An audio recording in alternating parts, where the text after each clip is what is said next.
15 years के PYQ series का, और वहां पे आपको मिलेगा, आप बिल्कुल टेंशन नहीं लोगे। हम ऐसा करने वाले हैं जितने क्वेश्चंस आ चुके हैं। पीवाईक्यू करना क्यों है मैम हमें? तो वो है एग्जामिनर की मेंटालिटी। ये सीरीज देखने के बाद आपको ना टारगेट की जरूरत पड़ेगी। Without further adieu let's get started. इसका नाक तो इसके पापा की तरह है।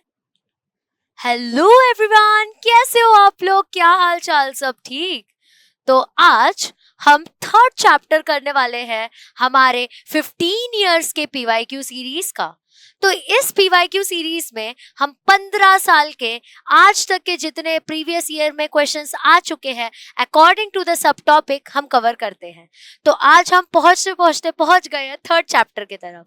आई होप आप लोगों ने थर्ड चैप्टर का पहले वन शॉट जरूर देख लिया है। अगर आपने वन शॉट नहीं देखा है थर्ड चैप्टर का, तो आप जाएंगे प्लेलिस्ट के सेक्शन में चैनल पे, और वहां पे आपको मिलेगा 12th का वन शॉट। जाके पहले वो वन शॉट देख लीजिए। कुछ डाउट हो तो कमेंट में पूछ लीजिए, मैं रिप्लाई कर दूंगी। एंड साथ ही साथ आप बिल्कुल टेंशन नहीं लोगे, और आपके सामने प्रस्तुत है 15 इयर्स के पीवाईक्यूज।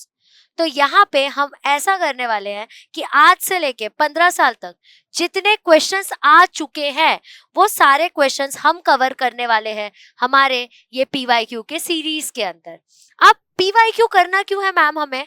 तो देखो, जब हम लोग प्रीवियस ईयर के क्वेश्चंस करेंगे तब आपको रियलाइज होगा कि चाहे आज की दुनिया हो या आज से 15 साल पहले की दुनिया हो, ये पूरे 15 साल में अगर कोई चीज नहीं बदली है तो वो है एग्जामिनर की मेंटालिटी। वो लोग कुछ सिमिलर टाइप के क्वेश्चंस देखते हैं, उसी को घुमा फिरा के पूछते हैं। जैसे जैसे आप सीरीज में आगे बढ़ते जाएंगे आपको समझ आएगा कि कुछ टिपिकल टॉपिक्स है जो कि बहुत इंपॉर्टेंट है, हमें उस पे ही पकड़ बनानी है और उसको ही एकदम अच्छे से एक्सेल करना है। ये सीरीज देखने के बाद आपको ना कोई 21 की जरूरत पड़ेगी, ना कोई नवनीत की जरूरत पड़ेगी, ना कोई टारगेट की जरूरत पड़ेगी। इस सीरीज में मैं पूरा अच्छे से आपको विथ एक्सप्लेनेशन हर एक क्वेश्चन बताऊंगी। इसमें हमने एमसीक्यू साथ में रखे हैं। आफ्टर एमसीक्यू जो short answer question, long answer question, ये सारे क्वेश्चंस को सब टॉपिक वाइज डिफरेंशिएट कर दिया है। फॉर एग्जांपल एक पर्टिकुलर सब टॉपिक है, उसके अंदर जितने क्वेश्चंस आ चुके विथ ईयर हमने वैसे डाल रखा है। ठीक है? एंड डोंट वरी, ये पूरा का पूरा पीडीएफ जो है आपको डिस्क्रिप्शन में मिल जाएगा। ठीक है? तो चलो without further adieu let's get started. तो आज हम पढ़ने वाले हैं PYQ of the chapter inheritance and variation. अब इनहेरिटेंस एंड वेरिएशन बच्चों होता क्या है? तो देखो, इनहेरिटेंस के बारे में अगर मैं कहूँ तो जैसे तुम कभी किसी के नामकरण सेरेमनी में गए हो, जस्ट बेबी हुआ है, आप नामकरण के सेरेमनी में गए हो, तो आप बोलते हो ना, अरे इसका नाक तो इसके पापा की तरह है, अरे इसका आँख तो इसकी मम्मी की तरह है। तो how are you able to find it? तुमको समझ कैसे आ रहा है कि ये मम्मी की तरह है, ये पापा की तरह है? ये समझ कैसे आ पा रहा है? तो इसका कोई रीजन होगा कि समझने का क्या एग्जैक्टली रीजन है, कैसे मैं कोरिलेट कर पा रही हूँ? क्योंकि हमें पता है दीदी कि जो कैरेक्टर्स है मम्मी के और पापा के वो फ्यूज होते हैं और तब बेबी में आते हैं। हमें पता है जब प्रोफेज वन में पैकेटीन स्टेज था उस टाइम पे रिकॉम्बिनेशन होता है, जिसके वजह से सारे कैरेक्टर्स जो है वो रिकम्बाइन हो जाते हैं। हमें ये सब कुछ पता है दीदी। तो बस उसी को हम कहते हैं इनहेरिटेंस। जो कैरेक्टर्स, जो ट्रेड्स हमने हमारे पेरेंट्स से खुद में उत्पन्न किए हैं, खुद में लेके आए हैं, उसको ही हम लोग कहते हैं इनहेरिटेंस। बट जैसे कि आपकी बात रही वेरिएशन की, तो हमें पता है कि सेक्सुअल रिप्रोडक्शन जो होता है उसके अंदर फ्यूजन होता है गैमेट्स का। अब एक बात बताओ, नींबू पानी है, नींबू पानी के अंदर में अगर मैंने सिर्फ शक्कर डाला तो मीठी लगेगी नींबू पानी। बट वही शक्कर के साथ अगर मैंने नमक भी डाल दिया तो खट्टी मीठी लगने लगेगी ना। तो वैसे अगर कैरेक्टर्स यहाँ पे फ्यूज हो रहे बच्चों, तो डेफिनेटली यहाँ पे कोई ना कोई वेरिएशन आएगा। तो this chapter is about inheritance and variation. और मेंडल भाई की जय बोलते हुए हम शुरू करते हैं आज का session with lots of PYQs. ठीक है? तो the chapter name is chapter third, inheritance and variation. Let's get started. मुझे तुम्हारे पूरे एमसीक्यूज का स्कोर भी चाहिए कि कितना आया तुमको एमसीक्यू में। ठीक है बच्चों? चलो फिर मल्टीपल चॉइस क्वेश्चन के साथ हम शुरू करते हैं। Which one of the following is an example of multiple alleles? एक मिनट खाली रुक जाओ। इसमें पूछा है इनमें से कौन सा एग्जाम्पल है मल्टीपल अलील्स का। मल्टीपल अलील्स का मतलब क्या हो गया आपका कि एक ही अलील के ऊपर तुम्हें डिफरेंट कैरेक्टर्स दिखने को मिलेंगे। मतलब कॉन्ट्रास्टिंग कैरेक्टर्स भले है, जैसे कि तुम्हारा स्किन हो गया, स्किन के अंदर देखो स्ट्राइशंस होते हैं, सबका कलर रेंज अलग अलग होता है। हाइट हो गया 5.1, 5.134, 5.234, वैसे टाइप का एक रेंज होता है ना बच्चों, उसी को हम लोग क्या कहते हैं, मल्टीपल अलीन प्रेजेंट होना। ये सबसे ज्यादा इजीएस्ट एनालॉजी देने की कोशिश की है मैंने आपको। ऑप्शन है हाइट इन प्लांट, तो हाइट इन प्लांट तो कैसा रहता है, या तो टॉल है या तो डॉर्फ है, मल्टीपल अलील्स नहीं हुआ। हेयर कलर इन कैटल, तो 2-3 ही टाइप के हेयर कलर है। Petal colour in 4 o'clock plant, यहाँ पे पेटल कलर भी सिमिलर ही होता है। विंग साइज जो होता है ना ड्रोसोफिला का, इसमें तुमको मल्टीपल अलील दिखने मिलेगा।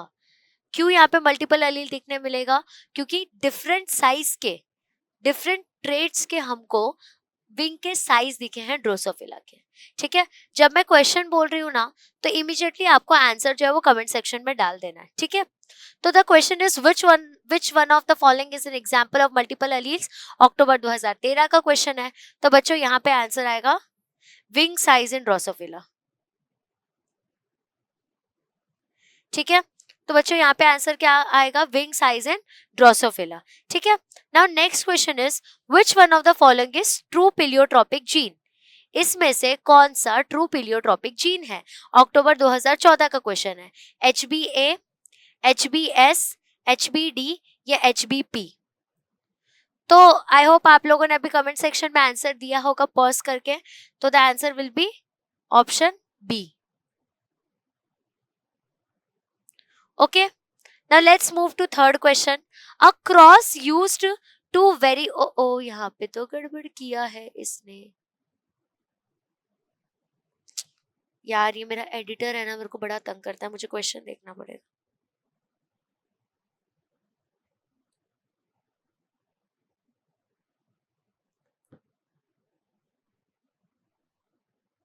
एक ही मिनट रुको बच्चों, उसने यहाँ पे क्वेश्चन में ही गड़बड़ किया है।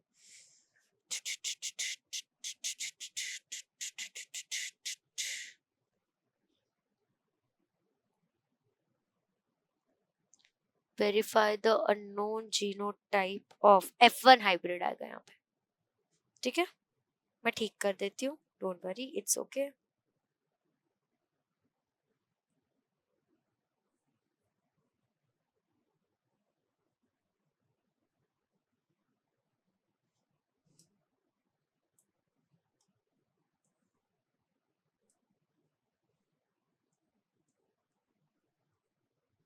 अब जो लाइव में देख रहा है अपना, उसको समझेगा कि यहाँ पे क्रॉस क्यों आया। लिटरली एक एक करके क्वेश्चंस लिख के दिए मैंने उसको, फिर भी ऐसे करते हैं। ठीक है, कोई दिक्कत नहीं है, होता है, गलतियां होती है इंसान से। तो a cross used to verify the unknown genotype of F1 hybrid is a dash cross. मार्च 2015 का क्वेश्चन है। तो अब अगर तुमको याद हो, अगर मुझे ये पता करना है कि मेरा जो F1 जनरेशन है, मेरा जो F1 जनरेशन है, मेरा जो F1 हाइब्रिड है, वो बंदा होमोजाइगस है या हेट्रोजाइगस है।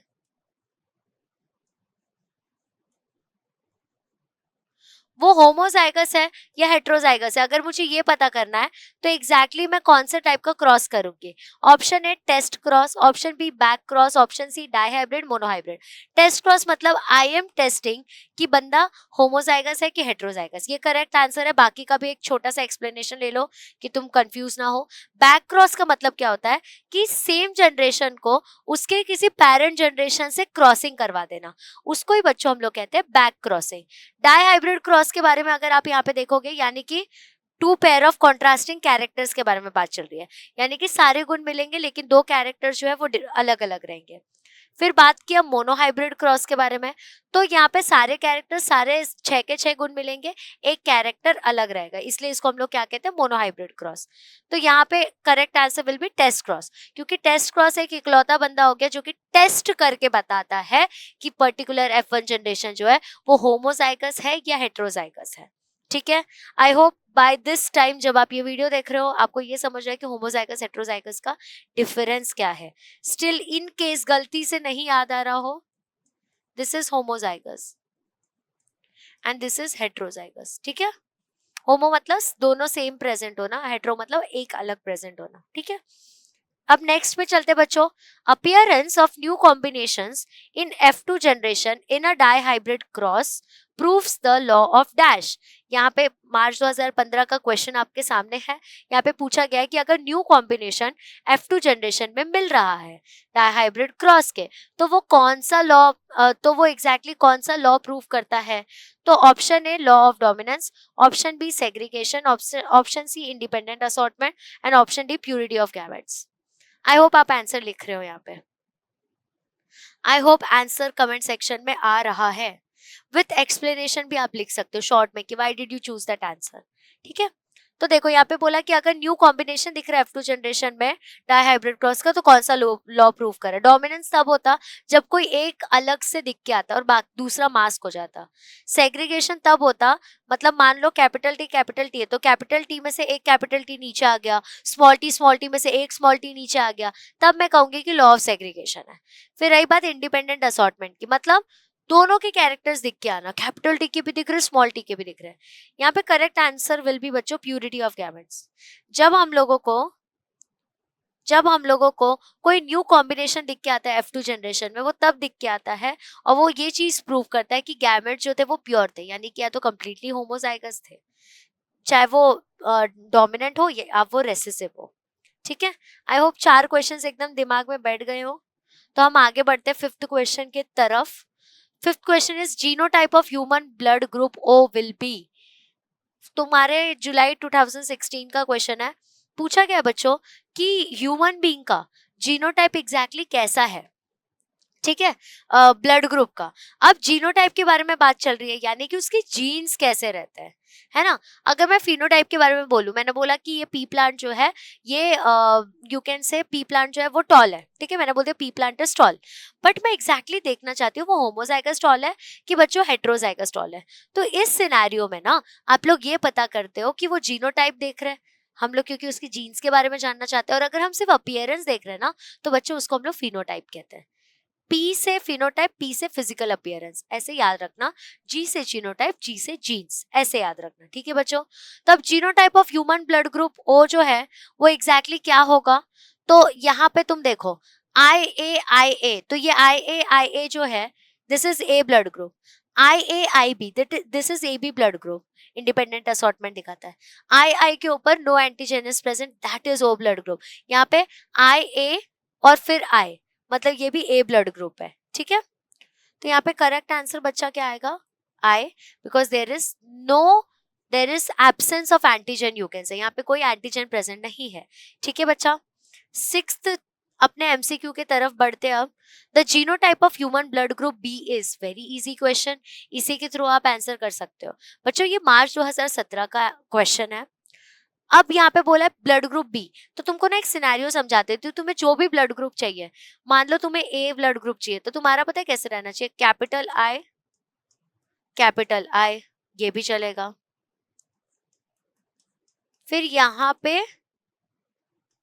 ऐसा भी चलेगा, फिर यहाँ पे ऐसा भी चलेगा, यहाँ पे ऐसा भी चलेगा। ठीक है, तो ये सारे सिनेरियो में तुम ऑब्जर्व करोगे कि ए ही आ रहा है, तो कुछ ऐसे सिमिलर सिनेरियो मैं बी के लिए फाइंड आउट करूंगी। ठीक है बच्चों, तो यहाँ पे देखो बी ब्लड ग्रुप का, तो I है, मतलब ये ए ब्लड ग्रुप है। I है, मतलब क्या हो गया बच्चों? ये बी ब्लड ग्रुप हो गया। लेकिन कभी भी ना एक क्विक कंक्लूजन पे नहीं आने का आंसर के, पूरे कभी भी ऑप्शंस को पढ़ने का, क्योंकि है तो तुमको अभी 18 ही है ना, 18 1 मार्क्स के क्वेश्चन और MCQs तो 10 ही है, तो थोड़ा टाइम देके करने का। दूसरा बोला IA ऑब्वियसली ए ब्लड ग्रुप, और I मतलब क्या हो गया बच्चों? O ब्लड ग्रुप हो गया। ठीक है, सॉर्टेड, समझ गया। तुम देख रहे हो 6 क्वेश्चंस हम लोगों ने टोटल कितने टाइम से शुरू किया और 2017 तक के क्वेश्चंस हमने कैटर कर लिए। ठीक है, अब देखते जाओ तुम कैसे कैसे एक चैप्टर को पूरे 15 साल के पीछे तक पढ़ते आ रहे हो। इतनी अच्छी प्रिपरेशन मुझे नहीं लगता किसी ने की होगी। ठीक है, 7th question is the phenotypic ratio of incomplete dominance is. जो मेरा फिनोटिपिक रेशियो है, यानी कि उसका appearance, physical appearance, P for phenotypic, P for physical appearance, जो इनकम्प्लीट डोमिनेंस का है वो क्या है? तो तुमको अगर याद हो इनकम्प्लीट डोमिनेंस के बारे में जब हम बात करते हैं, तो उस सिनेरियो में 1:1 तो डेफिनेटली किसी का नहीं होता। 3:1 is phenotypic ratio of monohybrid cross. फिर 9:3:3:1 ये जीनोटिपिक रेशियो है। लास्ट में अपना बच क्या गया बच्चों, 1:2:1। ये इकलौता जो फिनोटिपिक रेशियो है ना, ये सिर्फ और सिर्फ इनकम्प्लीट डोमिनेंस में ही दिखता है। ठीक है, मार्च 2020 का क्वेश्चन हमने कवर कर लिया है। अब बढ़ते हैं 8th क्वेश्चन के तरफ। Dash shows haplodiploid type of sex determination. मतलब कौन है ऐसा बंदा जो हैप्लोडिप्लॉइड टाइप का सेक्स डिटर्मिनेशन दिखाता है। पिजन, मार्च 2019 का क्वेश्चन है। दूसरा हनी बी हो गया, तीसरा पैरोट हो गया, फोर्थ स्नेक हो गया। ये इनकेस तुम्हें नहीं समझ आए तो इसको याद भी कर सकते हो। तो यहाँ पे पैरोट जो होता है ना, वो हैप्लोडिप्लॉइड टाइप का सेक्स डिटर्मिनेशन दिखाता है। ठीक है, मतलब अपने इसमें देखो ना, हेट्रोगेमेटिक पेरेंट जो है वो सेक्स डिटरमाइन करता है, अपने यहाँ पे उल्टा होता है। मतलब पैरोट के यहाँ पे उल्टा होता है, वहां पे फीमेल कर पाती है, इसलिए हैप्लोडिप्लॉइडिक टाइप ऑफ सेक्स डिटर्मिनेशन दिखाते हैं ये लोग। ठीक है, आगे बढ़ते हैं बच्चों 5th। अब हम अपने 9th क्वेश्चन की तरफ बढ़ते हैं। 9th क्वेश्चन क्या है, तो जो जीनोटाइप है ब्लड ग्रुप ए बी का ह्यूमन में, उसको हम लोग क्या कहते हैं, ए बी बोला है। अब लॉजिक लगाना, मार्च 2020 का क्वेश्चन है। तो देखो IA B, डन। अगर यहाँ पे कैपिटल बी की जगह स्मॉल बी होता तो वो ब्लड ग्रुप ए हो जाता, तो बी श्योर अबाउट दैट। ये ब्लड ग्रुप बी है, ये ब्लड ग्रुप ए है और ये ब्लड ग्रुप ओ है।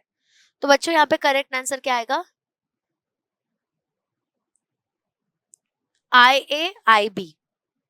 करेक्ट आंसर क्या आएगा, IAIB। ठीक है, now 10th question, which one of the following is most appropriate for thalassemia। Thalassemia मतलब क्या होता है, ये ब्लड डिसऑर्डर है, राइट। तो now this is the question from March 2020। Options read करेंगे फिर कंक्लूजन पे आएंगे। ठीक है, रिकॉर्डिंग चल रही है, yes. Okay, so first option is decrease of either beta or alpha globulin chain of hemoglobin A। Option B, decrease of alpha alpha cells of pancreas, pancreas से लेना देना ही नहीं है। Decrease of WBC count, decrease of WBC count तब होता है जिस सिनेरियो में मेरे कोई जिस सिनेरियो में जैसे एड्स वगैरह हो गया, वो सब सिनेरियो में WBC काउंट कम होता है। Option D, decrease of blood platelets. Blood platelet जो है तुम लोग मोस्टली टाइफाइड डेंगू ये सब में देखोगे। यहाँ पे करेक्ट ऑप्शन क्या आएगा कि कौन सा ज्यादा करेक्ट रीजन है थैलेसेमिया का, तो जब तुम्हारा बीटा या अल्फा ग्लोबुलिन चेंज होता है ना हीमोग्लोबिन ए का, उसमें डिक्रीज आया ना, तो तब हम क्या कहते हैं, इस बंदे को थैलेसेमिया हो गया। जब हम लाइव कर रहे थे, हमने वन शॉट देखा था, उस सब में इसका प्रॉपर मैंने सिस्टमैटिक ड्राइंग बना के आपको समझाया था, डायग्राम बना के, राइट। अब हम लोग बढ़ते हैं 11th क्वेश्चन की तरफ। उसके पहले तुम मुझे टाइम स्लॉट पे अभी डाल के बताओ कि एग्जैक्टली 10 में से कितने मार्क्स हैं, तब हम आगे बढ़ेंगे। ठीक है, और तब तक वाटर ब्रेक भी ले लो।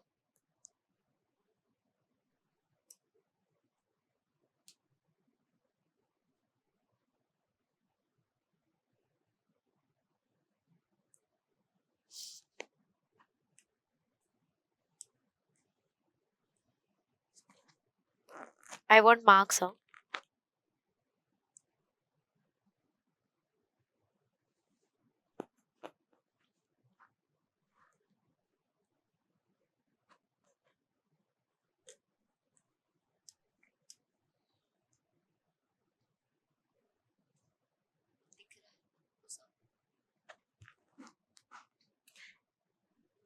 मुझे डेट भी बताना कौन से दिन पे आपको ये सीरीज मिल रही है, ओके। क्योंकि हम कैसे शूट कर देते, बाद में अपलोड होना वो थोड़ा टाइम लगता है उसमें, क्योंकि प्रॉपर सब कुछ है कि नहीं, कुछ ऑडियो तो नहीं कट हुआ है वैसा। एक बार तुमको पता है मैंने क्या किया था, मैं पूरा वीडियो शूट कर लिया, उसमें ऑडियो ही नहीं था, माइक वाज डिस्कनेक्टेड, इसलिए मैं बार बार देखती रहती हूँ कि चल रहा है ना वैसा। ठीक है, अब 11th क्वेश्चन की तरफ बढ़ेंगे। मार्च 2020 का क्वेश्चन है। आई होप आपने मार्क्स लिख दिया होगा, आउट ऑफ 10 आपको कितना मिला है। तो देखो, test tube baby technique is called as what, मार्च 2020 का क्वेश्चन है बच्चों। तो भाई ये तो बहुत इजी है। तुम देखो, इन विट्रो फर्टिलाइजेशन, दूसरा हो गया in situ fertilisation. In situ क्या होता है, जब हम लोग बोटेनिकल गार्डन्स ये सब के बारे में बात कर रहे हैं, जूस के बारे में बात कर रहे हैं। फिर थर्ड हो गया इन वीवो फर्टिलाइजेशन। फोर्थ हो गया आर्टिफिशियल इंसेमिनेशन। आर्टिफिशियल इंसेमिनेशन का मतलब क्या होता है कि मैं सीमन को इंसर्ट कर रही हूँ, इंजेक्ट कर रही हूँ। और इन विट्रो फर्टिलाइजेशन जो है वो तो एक्चुअली फुल फॉर्म है तुम्हारे IVF का, है ना। तो बच्चों the answer will be in vitro fertilisation which is IVF। Okay, अब हम लोग बढ़ते हैं अपने 13th क्वेश्चन के तरफ, जिसका अब ये 13 क्वेश्चन में क्या पूछा गया है, the synonym term for centromere is, मतलब हम लोग ये बनाते हैं ना क्रोमोसोम बच्चों,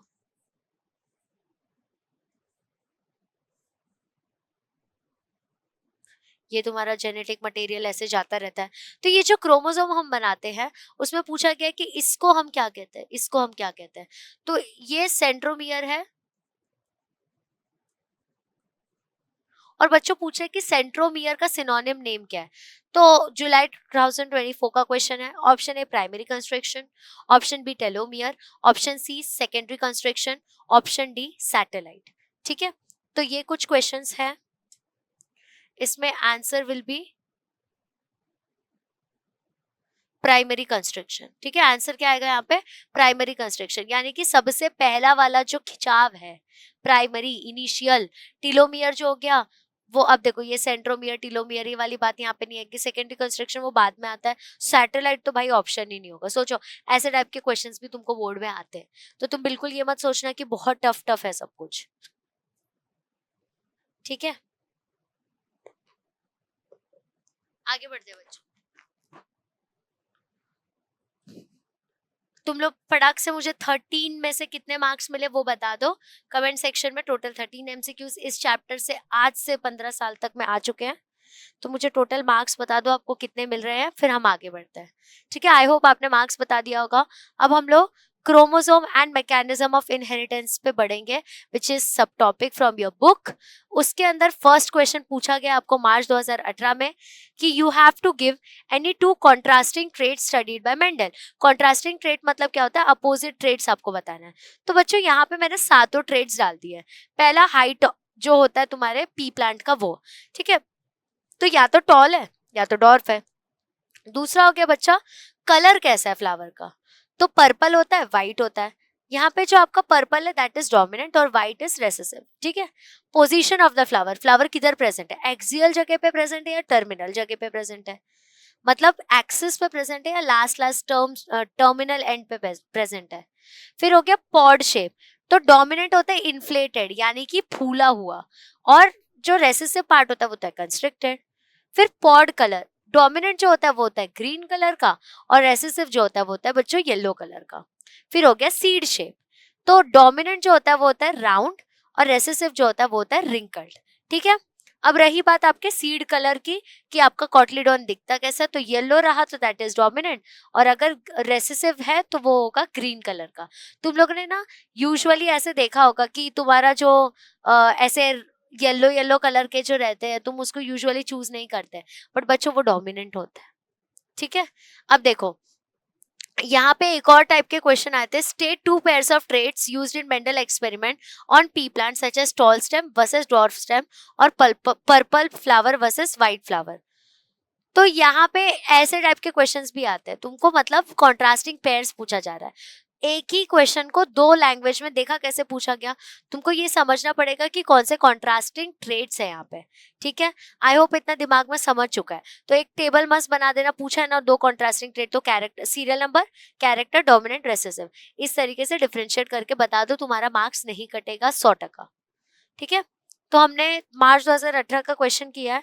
अब आगे बढ़ते हैं बच्चों दूसरे क्वेश्चन की तरफ, मार्च 2024 के क्वेश्चन की तरफ बढ़ते हैं। Question is what are the reasons for success of Mendel. अब पूछा गया कि क्यों मेंडल मेंडल के हम गुण इतना गाते हैं जब हम लोग जेनेटिक्स के बारे में बात करते हैं, ऐसा उसने क्या स्पेशल किया था। तो उसने क्या स्पेशल किया था ना बच्चों, वो देखते हैं। उनने जो टाइप ऑफ प्लांट चूज किया था ना वो बहुत अप्रोप्रिएट टाइप का प्लांट था, क्योंकि उसके अंदर 7 कॉन्ट्रास्टिंग कैरेक्टर्स दिखते थे जो कि बहुत विजिबल थे। विजिबली तुम टॉल डॉर्फ बता सकते हो, विजिबली तुम कलर बता सकते हो, कंस्ट्रक्शन बता सकते हो, फ्लावर बता सकते हो, तो ये सब कुछ बहुत विजिबल चेंजेस थे बच्चों। ये दूसरा उसका जो रिप्रोडक्शन का साइकिल था वो कम था, तो ऐसा नहीं कि उसको सालों वेट करना पड़ रहा है उसके रिप्रोड्यूस होने का, उसके बाद में वो चेंजेस ऑब्जर्व कर पाएगा। तो ये सब कुछ फैक्टर्स थे जिसके वजह से बच्चों मेंडल का सक्सेस हुआ, और मेंडल को माना जाता है कि उसने करेक्ट ब्रीड चूज किया था। तो इसके अंदर जो जो पार्ट्स इंपॉर्टेंट है जो तुम मिस नहीं कर सकते आंसर में वो बता देती हूँ। तो his success was due two factors like carefully planned experiments involving a large sample size, large sample size बहुत इंपॉर्टेंट पॉइंट होता है बच्चों। क्यों ये इंपॉर्टेंट पॉइंट है? क्योंकि जितना बड़ा सैंपल होता है ना, उतना ही ज्यादा रेलेवेंट रिजल्ट माना जाता है। अगर तुम छोटे से बैक्टीरिया के ऊपर ये रिजल्ट करोगे या एक्सपेरिमेंट करोगे तो हम इसको कंसिडर नहीं कर सकते। But if you consider a large sample size, तो हमें लगता है ये ह्यूमन से काफी ज्यादा क्लोज है। इसकी वजह से जब वैक्सीन्स वगैरह के बारे में बात आती है ना, तो सिर्फ बैक्टीरिया पे नहीं डाला जाता, गिनी पिग पे, मंकीज पे, ये सब पे डाला जाता है, सो दैट हमको एक ट्रस्ट गेन हो कि हाँ ये एक्सपेरिमेंट जो है, ये फाइंडिंग्स जो है वो सही है। ठीक है। उसके बाद में selecting characters that were easily recognised and controlled by a single factor called as gene. अब हमने पीछे जितने कैरेक्टर्स देखे वो सब जीन के वजह से ही रिस्पॉन्सिबल है, चाहे पी प्लांट टॉल है या डॉर्फ है, या वो एग्जैक्टली उसका येलो कलर है, ग्रीन कलर है, इन्फ्लेटेड है, रिंकल्ड है, फ्लावर का कलर, ये सारी चीजें जो आप देख रहे हो ना बच्चों, वो एक ही जीन जो है वो रेगुलेट कर रहा है। तो इसके वजह से भी उसका सक्सेस डिटरमाइन हुआ। तो उसने क्या किया, उसने सेलेक्ट कैरेक्टर सेलेक्ट किए जो कि इजीली रिकॉग्नाइज्ड और कंट्रोल किए जा सके बाय अ सिंगल जीन। ठीक है। और बाद में अकॉर्डिंग टू रिजल्ट्स उनका एक्यूरेट रेशियोज भी निकाला। मतलब उन्होंने बायोलॉजी और स्टैटिस्टिक्स का एक कॉम्बिनेशन बनाया हुआ था, जिसके थ्रू एक्यूरेसी ऑफ रिजल्ट जो होता है वो बढ़ जाता है। उस टाइम पे जब वो स्टैटिस्टिक्स को साथ में जोड़ रहे थे तो सब उन पे हंस रहे थे, सब उनको पागल समझ रहे थे कि क्या कर रहा है ये ऐसे थोड़ी ना होता है, स्टैटिस्टिक्स क्यों जोड़ रहा है ये। But when people start to rediscover his discovery, then they came to know कि statistics के थ्रू अगर हमें समझा हुआ रहता है या कोई फाइंडिंग्स का कैलकुलेशन रहता है तो वो बहुत ज्यादा रिलेवेंट होता है। ठीक है। आगे बढ़ते हैं बच्चों। अब जेनेटिक टर्मिनोलॉजी करके आपका एक और सब टॉपिक है, उसके अंदर का क्वेश्चन देख लो, विच इज अक्टूबर 2013 का question. Explain dihybrid cross with suitable example. सबसे इजी चीज मैं बता देती हूँ, अगर एक लड़का और लड़की है, उसके 7 में से 7 गुण मिल रहे हैं, तो ये एक ऐसा लड़का लड़की है जिनके 2 गुण जो है वो नहीं मिल रहे, उसी को डाई हाइब्रिड क्रॉस कहते हैं। यानी कि ऐसा क्रॉस बिटवीन ऐसे 2 इंडिविजुअल जिनके पास 2 कॉन्ट्रास्टिंग पेयर्स हो, 2 अलग अलग पेयर हो। तो यहाँ पे देखो येलो और राउंड, तो ये अलग अलग हो गया। तो यहाँ पे इन लोगों ने क्या किया, इनका अगर तुम फिनोटाइप देखोगे कि दिखने में कैसे लग रहा है, तो इनका सीड जो है वो येलो कलर का और राउंड है, और दूसरे पेरेंट का जो सीड है वो ग्रीन कलर का और रिंकल्ड है।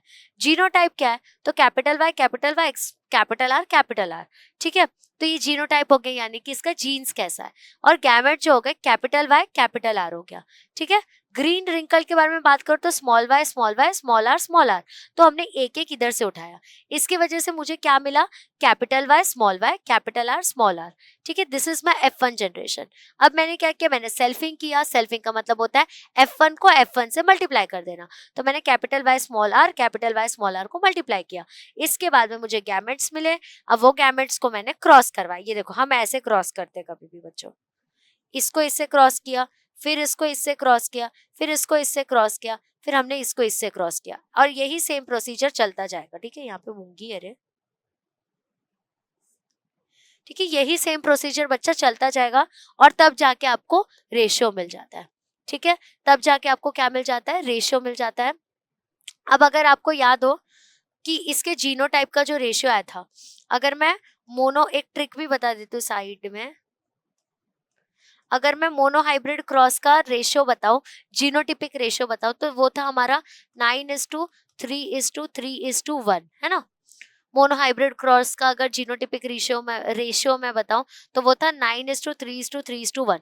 तो पता है डाई हाइब्रिड क्रॉस का कैसे आएगा बिना ये क्रॉसिंग के, इनकेस आपको MCQ में आ जाए तो मैं बता दूं। डाई हाइब्रिड मतलब 2 होता है। अगर मैं मोनो हाइब्रिड को यहाँ पे raised to 1 लिखूं, तो क्या मैं डाई हाइब्रिड को ऐसे लिख सकती हूँ बच्चों, 9:3:3:1 raised to 2। तो यहाँ पे पता है क्या आएगा, यहाँ पे इट विल कम 9:3:3:1 into 9:3:1। अब इसको मुझे खाली मल्टीप्लाई करना है, तो मैं क्या करूंगी, 9 into 9। ओह ठीक है। तो मैंने अभी क्या करना है, मैंने सिर्फ इसको मल्टीप्लाई करते जाना है। ये देखो, ये मैंने इसको इससे मल्टीप्लाई किया, मैंने इसको इससे मल्टीप्लाई किया, मैंने इसको इससे मल्टीप्लाई किया, और फिर सेम गोज फॉर 3 3 3। और जब मैं ये पार्ट कर लूंगी ना, तब मुझे समझ आएगा कि एग्जैक्टली डाई हाइब्रिड क्रॉस का जीनोटाइपिक रेशियो क्या है। ठीक है। ये एक ट्रिक है जो कि हमने लाइव के अंदर भी किया हुआ है। वो ट्रिक को जाके देख लेना और मुझे आंसर बताना एग्जैक्टली कि आंसर क्या आया है, ठीक है। मुझे आंसर चाहिए इसका रेस टू 1 वाला आंसर। अगर मोनो हाइब्रिड क्रॉस है रेस टू 1 कर लो, डाई हाइब्रिड क्रॉस है तो रेस टू 2 कर लो, मल्टीप्लाई कर लो, दैट्स इट। अब हमने डाई हाइब्रिड क्रॉस को अगर डिफाइन करना है तो उसके इंपॉर्टेंट पॉइंट्स बता दूं। जो डाई हाइब्रिड क्रॉस होता है उसके अंदर क्या होता है, एक ऐसा इन्वॉल्वमेंट जिसके अंदर 2 पेयर्स होते हैं कॉन्ट्रास्टिंग कैरेक्टर के। क्या होते हैं बच्चों, 2 पेयर्स होते हैं कॉन्ट्रास्टिंग इनहेरिटेबल ट्रेड्स के। और इसका की एग्जाम्पल क्या होता है, इसका सबसे ज्यादा इंपॉर्टेंट एग्जाम्पल क्या होता है, तो it is crossing between yellow round seed plant and a green wrinkled seed plant. और F2 जनरेशन जो है उसका फिनोटिपिक रेशियो आएगा 9:3:3:1, ठीक है। इसका फिनोटिपिक रेशियो आएगा 9:3:3:1। वहां पे जो मैंने 9:3:3:1 किया वो मैंने डाई हाइब्रिड रेशियो का फिनोटिपिक रेशियो बोल दिया था, ठीक है। तो don't get confuse between that, it is 1:2:2:1, ठीक है। चलो इतना समझ गया। मेन क्या है, 2 पेयर्स ऑफ कॉन्ट्रास्टिंग ट्रेड्स हो गए ये, ओके। आगे बढ़ते बच्चों सेकंड क्वेश्चन की तरफ, जो कि वो पहले वाला क्वेश्चन था आपका अक्टूबर 2013 का। नेक्स्ट क्वेश्चन है आपका अक्टूबर 2013 का ही। अब वो क्वेश्चन सुनो एग्जैक्टली क्या है। A heterozygous tall plant of P is crossed with a dwarf plant of P. Calculate the phenotypic ratio of the progeny.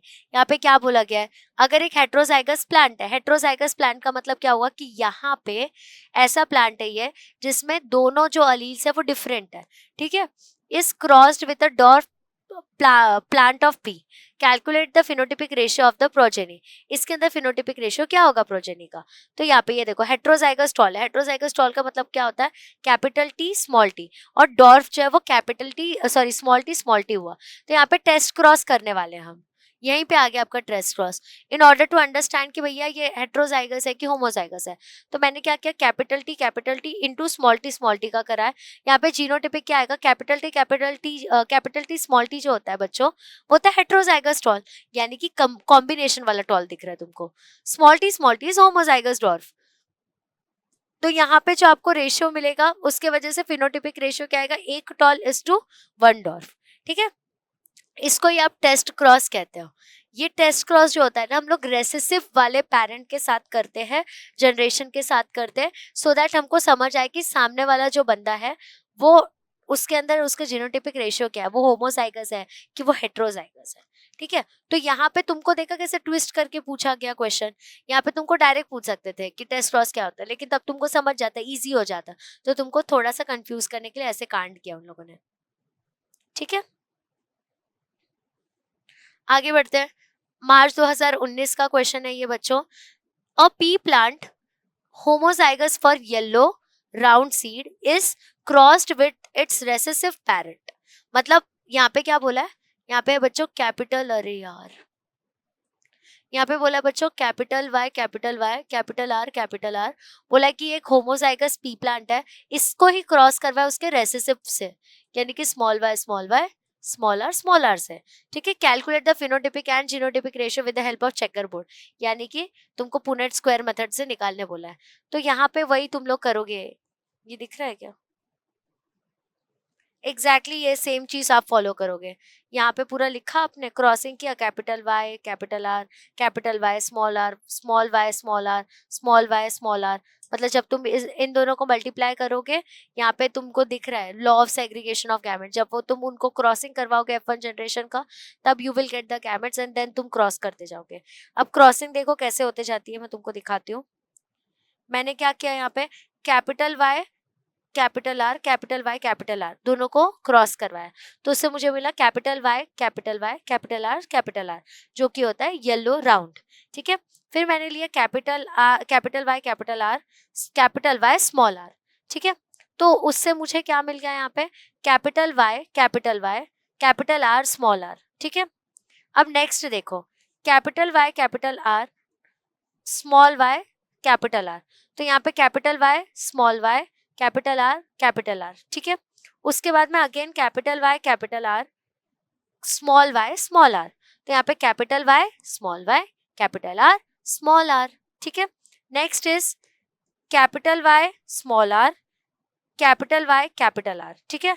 तो capital Y capital R small R.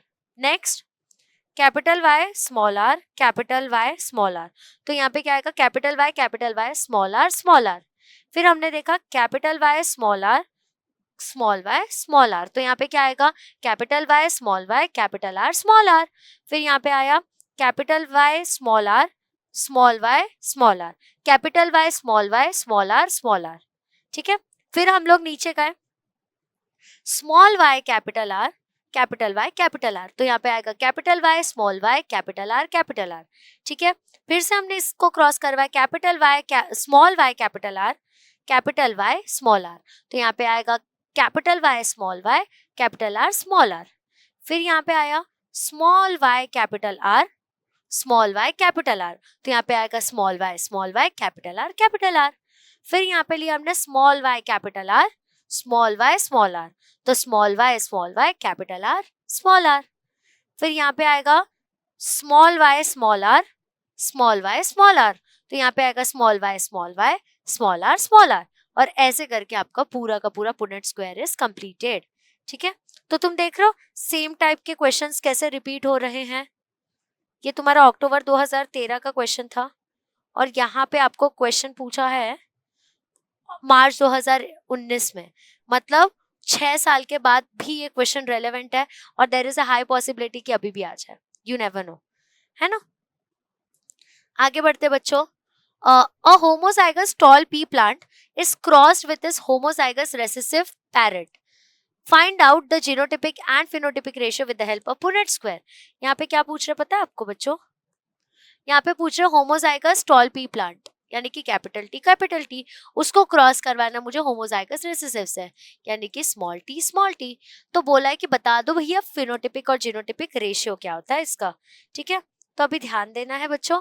तो यहाँ पे मैंने क्या किया, प्योर टॉल को प्योर डॉर्फ से crossing करवाना है। तो कैपिटल टी स्मॉल टी, एक कैपिटल टी नीचे आया एक स्मॉल टी नीचे आया, ये दोनों करेंगे फ्यूज जिसके वजह से मुझे मिलेगा हाइब्रिड टॉल। अब मैं F1 जनरेशन को सेल्फिंग करवाऊंगी यानी कि मैं hybrid tall into hybrid tall करवाऊंगी। उसकी वजह से मैंने fusion of segregation of gametes किया, कैपिटल टी स्मॉल टी। अब मैं क्रॉसिंग कैसे करवाऊंगी वो देखना, पहले इनको हटने दो ये रंग बिरंगे लाइटें को। हाँ, तो कैपिटल टी टॉल, फिर कैपिटल टी स्मॉल टी फिर भी टॉल, फिर कैपिटल टी स्मॉल टी फिर भी tall, but small T is dwarf. Okay, तो यहाँ पे बच्चों रेशियो क्या आएगा, अगर मैं फिनोटिपिक रेशियो देखूं तो it is 3:1 which is 3 tall और 1 डॉर्फ। देख के समझ आ रहा है कि 3 टॉल है, 1 2 3 और 1 डॉर्फ हो गया। और जीनोटिपिक रेशियो क्या होगा, 1 homozygous tall 2 heterozygous tall 1 homozygous dwarf, उसको हम लोग कहते हैं जीनोटिपिक रेशियो। अब यहाँ पे मैं तुम लोगों को एक चीज मस्त चीज बताती हूँ। अब देखो मोनोहाइब्रिड क्रॉस का अगर मैं फिनोटिपिक रेशियो देखूं तो बच्चों वो है 3:1। तो इसको मैं यहाँ पे 1 लिख सकती हूँ, है ना। अगर मैं इसी में डाई हाइब्रिड का देखूं तो बिना सॉल्व किए, वहां पे मैंने दिखाया ही बट स्टिल,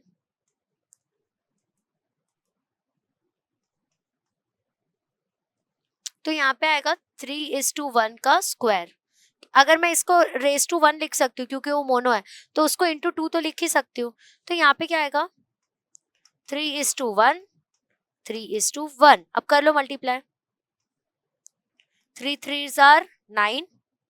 ठीक है, फिर ये 3 को इससे मल्टीप्लाई करो 1 से 3, अब 1 को करो 3 से 3 और 1 को करो 1 से 1। लो तुम्हारा डाई हाइब्रिड क्रॉस का मैंने फिनोटिपिक रेशियो ऐसे ही निकाल दिया। अब मैं मोनो में जीनोटाइप लिखती हूँ। मोनो में अगर आप जीनोटाइप देखोगे तो दैट इज 1:2:1, 1:2:1। अगर मोनो हाइब्रिड है तो आई कैन राइट 1। तो अगर बच्चों डाई रहेगा तो आई कैन राइट 1:2:1 यानी कि 1:2:1 into 1:2:1। अब मल्टीप्लाई करते हैं, 1 into 1 is 1, 1 into 2 is 2, 1 into 1 is 1, 2 into 1 is 2, 2 into 2 is 4, 2 into 1 is 1, then 1:1 is 1, 1:2 is 2, 1:2 is 1. तो तुम्हारा जीनोटिपिक रेशियो भी यहीं आ गया, which is 1:2:1:2:4:1:1:2:1 without Punnett square method. सिर्फ हमने बेसिक कैलकुलेशन के थ्रू ये भी कर दिखाया. बताओ. बस 21 मिनट रुको. नो रिप्लाई वाला कुछ आता है ना.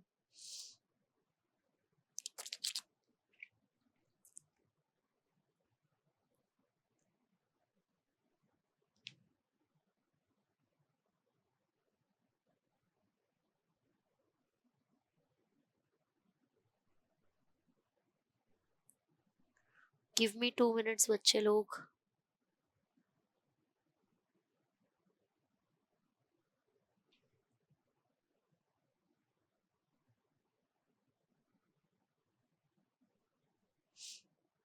ओके चल रहा है ना भाई. हाँ. Okay understood. This is the golden trick. This is the golden trick to understand and write how to find dihybrid cross without actually तुम सॉल्व किए तुमको आ सकता है. पुनेट स्क्वायर बिना बनाए भी आ सकता है. ठीक है. अब हम नेक्स्ट क्वेश्चन की तरफ बढ़ते हैं. The genotypic ratio 1:2:2:2:1:1:2:1:1 is obtained in F2 generation. What will be the phenotypic ratio. तो यहाँ पे तुमको पता है किसके फिनोटाइपिक रेशियो के बारे में बात चल रही है. यहाँ पे देखो इसकी. तो अब तुम बताओ तुम कितने स्मार्ट रहने चाहिए. ये मार्च 2020 का क्वेश्चन देख रहे हो कितना टफ क्वेश्चन है. तो यहाँ पे भैया तुमको याद रहना चाहिए कि किसके बारे में बात चल रही है. तो जब तुमने ये रेशियो देखा, अगर मैंने रिवाइज नहीं करवाया होता तो ये रेशियो देख के आपको याद आ पाता नहीं आ पाता. तो हमको ये पता रहना चाहिए कि ये किसका जीनोटिपिक रेशियो है. जैसे ही मुझे पता चला कि ये भैया उसका जीनोटिपिक रेशियो, तब मेरे को पता चला कि अच्छा मतलब ये डायहाइब्रिड क्रॉस का फिनोटिपिक रेशियो मांग रहा है. तो उससे मेरे को याद आ गया कि इट इज 9:3:3:1. मार्च 2020 का क्वेश्चन है, एकदम दिमाग घुमा देने वाला. ओके नेक्स्ट क्वेश्चन की तरफ चलते बच्चों. मार्च 2020 का क्वेश्चन है. Define the term recessive. कि भैया रेसेसिव होता क्या है, फुद्दू होता क्या है. अब देखो तुमको सिंपल सी बात बताती हूँ. अगर एक डोमिनेंट पेरेंट है और एक रेसेसिव पेरेंट है, और आगे जाके अगर एक डोमिनेंट पेरेंट है और एक रेसेसिव पेरेंट है, बट बच्चे के अंदर में टॉल वाला फीचर्स आ रहा है, यानी कि इसके जो फीचर्स है ये तो मास्क हो गए. इसके फीचर्स क्या हो गए, मास्क हो गए. रुको इसको अच्छे से ही लिखती हूँ मैं, नहीं तो तुम लोग ब्लंडर कर दोगे यार. मतलब I trust you but still. अगर मान लीजिए कि ये है आपके पेरेंट्स, जो कि है कैपिटल टी स्मॉल टी, जिसके वजह से आगे आया नीचे, जिसके वजह से अपने को मिलेगा कैपिटल टी स्मॉल टी. ये है आपका प्रोजेनी. अब हम जैसे कि देख सकते हैं कि आपका जो कैपिटल टी स्मॉल टी है, आपका जो स्मॉल टी है, ये मास्क हो गया. ठीक है. और ये एक्सप्रेस हुआ, मतलब स्मॉल टी का साथ आने के बाद भी कोई फर्क नहीं पड़ा कैपिटल टी को. तो भैया ये मास्क जो हुआ है, इस ये क्या चीज को दिखाता है पता है, कि मैं मास्क हो रहा हूं, मतलब कि आई एम रेसेसिव. तो जो कैरेक्टर्स छुप जाए उसको हम लोग रेसेसिव कहते हैं. अब डेफिनेशन के फॉर्म में देख लो. तो the character which is not expressed in the F1 generation, alternatively it is an allele that only expresses itself in the homozygous condition in the presence of identical allele, it is called as recessive. अगर यहाँ पे small T होता दोनों जगह, मतलब dwarf अगर एक दूसरे से फ्यूज करे, एक दूसरे से क्रॉस करे, उस सिनेरियो में तुम देख पाओगे कि प्रोजेनी जो है वो स्मॉल टी, उसके पहले तुम नहीं देख सकते. ठीक है. आगे बढ़ते हैं मेंडल्स लॉ ऑफ इनहेरिटेंस के ऊपर. फिर से तुमको ये चपाती दिख रही होगी यहाँ पे. बहुत बार एक ही चीज देखने मिलेगा तुमको. ये चैप्टर बहुत बेहतरीन चैप्टर है. 100 बार तुमको सेम ही चीज देखने मिलेगी और मजा आते जाएगा. ठीक है. ध्यान देना थोड़ा. बाल ना एकदम हिलडुल रहा है आज. रुक जाओ.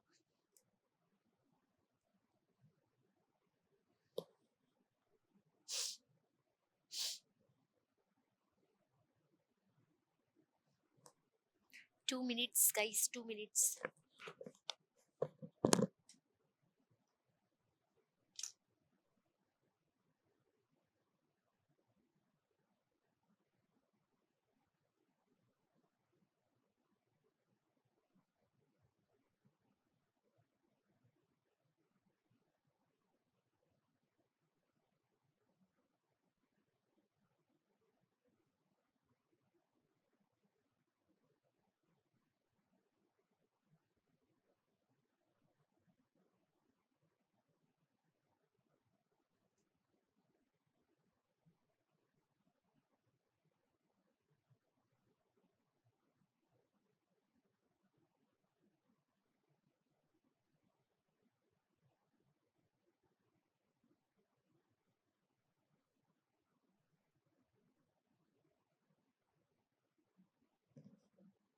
guys, I am back.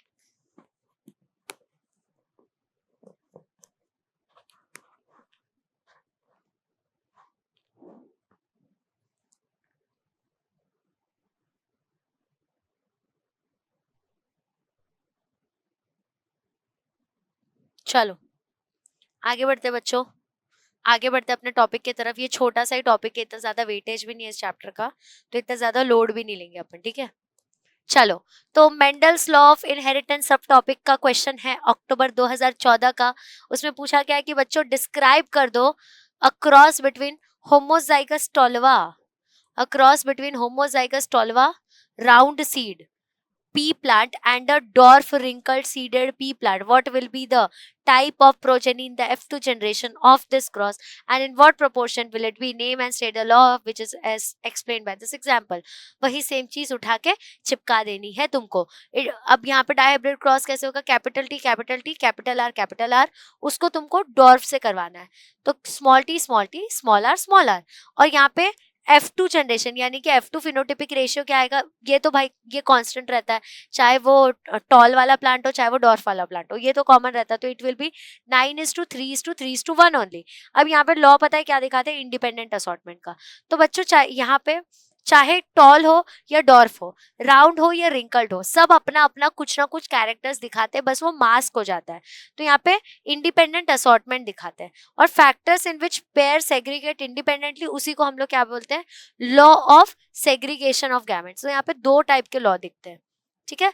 तो हमारे डायहाइब्रिड क्रॉस के क्रॉसिंग में दो टाइप के लॉस दिखते हैं। एग्जैक्टली इसी जगह पे बस कैपिटल वाई कैपिटल आर दिख रहा है ना, वहां पे आपको कैपिटल टी कैपिटल आर लिखना है। अच्छा, ये क्रॉसिंग करके आप मुझे फोटो भेजेंगे टेलीग्राम पे, ठीक है, सॉर्टेड। मतलब यहाँ पे एक स्टिल मैं आप लोगों को जिस्ट बता देती हूँ। यहाँ पे क्या करना है आपको? Capital T capital R into small T small R, ठीक है। तो यहाँ पे आ जाएगा आपका capital T capital R small R, ठीक है। अब इसी को आप क्रॉसिंग करा दो तो आपका आएगा capital T capital R small R. अब इसको ही आपको आगे जाके F1 जनरेशन से मल्टीप्लाई कर देना है, सेल्फिंग करवाना है, capital T capital R small R, और बस यहाँ पे आपके गैमेट्स बन जाएंगे, और वही गैमेट्स को आपको क्रॉस करवाना है, आपको सारा आंसर मिल जाएगा। इसका फोटो आप मुझे भेजेंगे, ठीक है बच्चों। आगे बढ़ते हैं। A pea plant pure for yellow seed colour, pure for yellow seed colour मतलब कैपिटल वाई। अब यहाँ पे क्या हो रहा है ना, ये जो बोल रहे हैं ना प्योर, इसका मतलब होता है इसका मतलब होता है होमोजाइगस। इस crossed with the P plant pure for green seed colour, यहाँ पे ग्रीन की बात चल रही है, तो यहाँ पे आएगा स्मॉल वाई, ठीक है। In F1 generation all pea plants are with yellow seed, F1 generation में सारे पी प्लांट्स के पास येलो सीड है। तो which law of Mendel is applicable? दिमाग लगाओ। यहाँ पे क्या बोला है? कैपिटल वाई, बीच में खड़ी और पूछ रही क्या बोला? शर्म आती है मेरे को। यहाँ पे मान लो कि ये पेरेंट्स हैं, ठीक है। पेरेंट्स में क्या था? कैपिटल वाई स्मॉल वाई, मतलब ये सीड कलर था। लेकिन जब हम प्रोजेनी के पास गए ना, तो it came as capital Y small Y, ठीक है।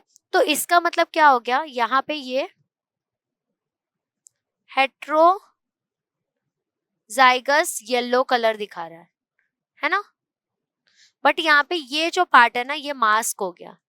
तो जब ऐसा होता है कि एक पार्ट मास्क हो जाए और एक पार्ट जो है वो एक्सप्रेस हो जाए, ये कौन सा लॉ दिखाता है?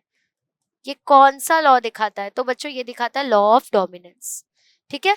क्या दिखाता है बच्चों? ये लॉ ऑफ डोमिनेंस। तो कैपिटल वाई दिख के आ रहा है आगे, तो that is law of dominance. तो ऐसे टाइप के क्वेश्चंस भी आपको पूछते हैं instead of asking the definitions, ठीक है। ऐसे भी क्वेश्चंस आपको पूछे जाएंगे। आगे बढ़ते हैं बच्चों। तो next is explain the law of independent assortment with a suitable example. मार्च 2014 में भी पूछा है, मार्च 2018 में भी पूछा है। यहाँ पे क्या पूछा गया बच्चा आपको? कि आपको लॉ ऑफ इंडिपेंडेंट असॉर्टमेंट यहाँ पे एक्सप्लेन करना है।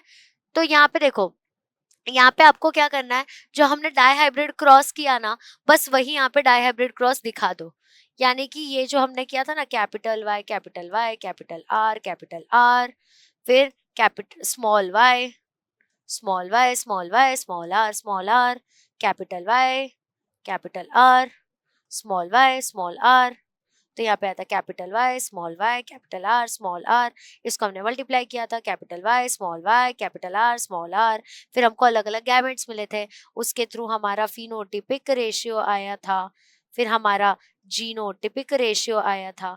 ये वही चीजें करनी है जो कि आपको क्वेश्चन नंबर 1 में मिला था उस सेक्शन में, ठीक है। तुम देख रहे हो, मतलब ये चीज जो पुनेट स्क्वायर मेथड है डायहाइब्रिड क्रॉस का, कम से कम 6 बार रिपीट हो चुका। तुम्हारे 17 स्लाइड्स में 6 बार रिपीट हुआ है, ऑलमोस्ट 1 घंटे में 6 बार ये क्वेश्चंस रिपीट हो चुके हैं। तुम समझो इस क्वेश्चन का इंपॉर्टेंस कितना इंपॉर्टेंट है ये, ठीक है। नेक्स्ट देखते हैं बच्चों, next is explain the law of dominance. पीछे आया था यहाँ पे लॉ ऑफ डोमिनेंस कि कौन सा मास्क हो रहा है, क्या हो रहा है, एग्जैक्टली क्या है। फिर से आ गया आपका law of dominance with a suitable example. तो ये जुलाई 2022 का क्वेश्चन है बच्चों। तो यहाँ पे तुम क्या करोगे, लॉ ऑफ डोमिनेंस कैसे बताओगे, तो देखो मोनोहाइब्रिड क्रॉस का एग्जांपल बता दो यहाँ पे, यानी कि प्योर टॉल और प्योर डॉर्फ को तुम क्रॉसिंग करके दिखा दो। तो जब आप प्योर टॉल और प्योर डॉर्फ को क्रॉस करोगे तो आपको दिख के आ जाएगा कि जो F1 जनरेशन है उसमें कैपिटल टी स्मॉल टी है, यानी कि वो टॉल ही है। तो यहाँ पे क्या हुआ, जो डॉर्फ वाला कैरेक्टर हो गया वो छुप गया, वो मास्क हो गया, और जो टॉल वाला कैरेक्टर है वो दिख के आ गया, ठीक है। तो इसके through you can explain the law of dominance. तुम बता सकते हो the in according to the law of dominance in the F1 generation the dominant, जो डोमिनेंट कैरेक्टर डोमिनेंट ट्रेट है, it will be expressed and the recessive trait will be masked. इस तरीके से you can explain, very easy. Third time पूछ लिया ये। अब back cross और टेस्ट क्रॉस के बारे में बात होगा। टेस्ट क्रॉस मतलब जब मैं कोई चीज का टेस्ट कर रही हूँ, नाम में ही उसका काम लिखा है, और बैक क्रॉस मतलब मैं कोई अपने ही जनरेशन के साथ उनका बैकिंग करवा रही हूँ, ठीक है। अब एग्जैक्टली बच्चों टेस्ट क्रॉस होता क्या है, मार्च 2016 का क्वेश्चन है। तो it is the cross between F1 hybrid and it's homozygous recessive parent. यहाँ पे मैं क्या करूँ, F1 हाइब्रिड जो है मेरा, उसी को मैं होमोजाइगस रेसेसिव से करवा रही हूँ। जैसे कि मैंने कैपिटल टी को स्मॉल टी से, सॉरी, इसका मतलब मैंने कैपिटल टी स्मॉल टी लिया, उसको मैंने स्मॉल टी से क्रॉस करवा दिया। यहाँ पे क्या आ गया, ये हेटेरोजाइगस टॉल को मैंने क्रॉसिंग करवाया होमोजाइगस डॉर्फ से।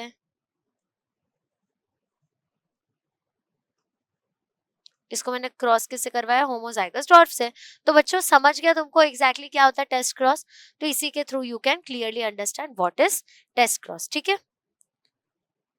Now give me 2 minutes to drink some water. कब से बड़बड़ बड़बड़ बड़बड़ कर रही हूँ।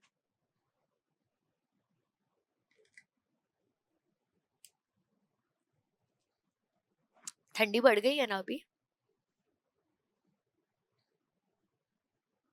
अच्छा, यहाँ तक आई होप आप लोगों को समझ गया है। अगर समझ गया है तो आगे बढ़ते हैं बच्चों।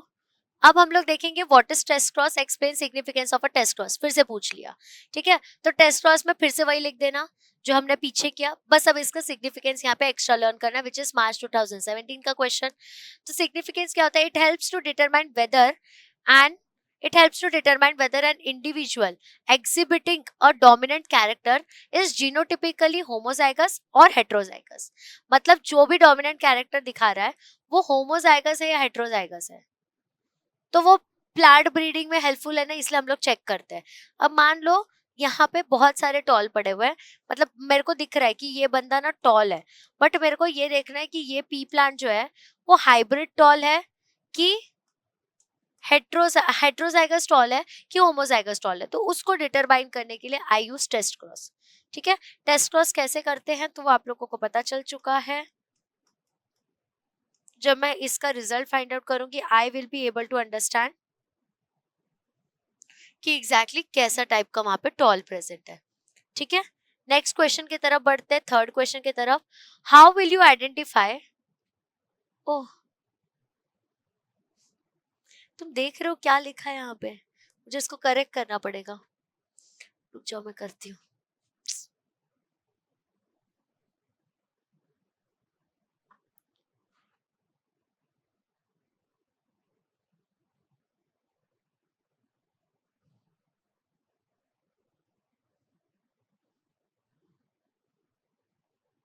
क्या यार बहुत मिस्टेक्स है।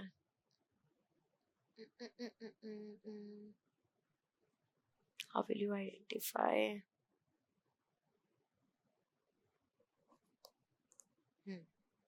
F1 हाइब्रिड, इस यहाँ पे भी आएगा F1 हाइब्रिड। 2 मिनट।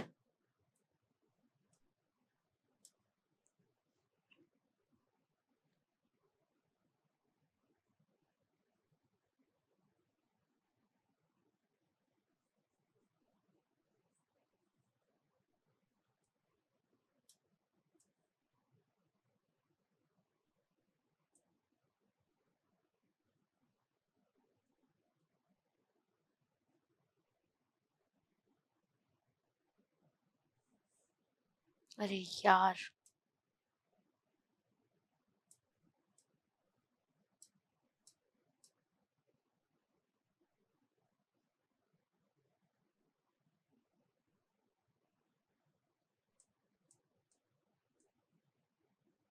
ठीक है, समझ जाना अब तुम लोग।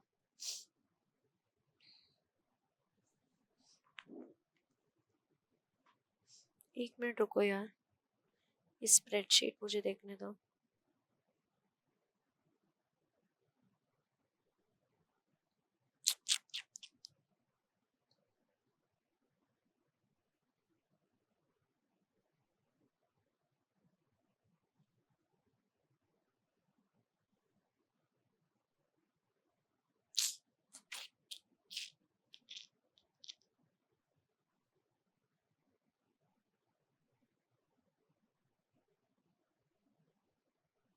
हम्म, 2 मिनट सा बच्चा।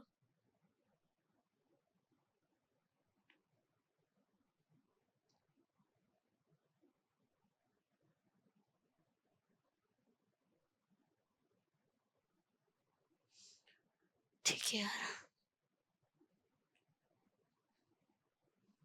तुम लोगों के लिए प्लानिंग चल रही है। Never mind. हाँ, how will you identify that F1 hybrid is homozygous और heterozygous? Explain it with suitable example. फिर से यहाँ पे क्या पूछा है आपको? टेस्ट क्रॉस के बारे में। अगेन अलग भाषा में। मैंने तुमको क्या कहा, जब तुम PYQs देखोगे ना, तब तुम्हें समझेगा कि सेम ही क्वेश्चन को बस अलग अलग तरीके से कितने बार पूछा गया। ठीक है, तो यहाँ पे फिर से सेम ही क्वेश्चन को अलग अलग तरीके से पूछा गया, वो देखना कैसे। तो यहाँ पे तुम क्या करोगे, तो बच्चों टेस्ट क्रॉस का यूज करोगे।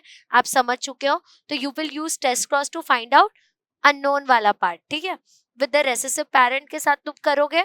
और यहाँ पे बोला है कि भाई एग्जाम्पल के साथ बताओ, तो यहाँ पे एक एग्जाम्पल ले लो। पर्पल लिया तुमने और व्हाइट ले लिया, तो यहाँ पे तुमको पता चला कि भाई ये तो हमारा होमोजाइगस वाला पर्पल था, होमोजाइगस डोमिनेंट था। ठीक है, ऐसे एग्जाम्पल्स के थ्रू आपने किया। नेक्स्ट क्वेश्चन है, give the graphic representation of back cross and test cross, differentiate between them.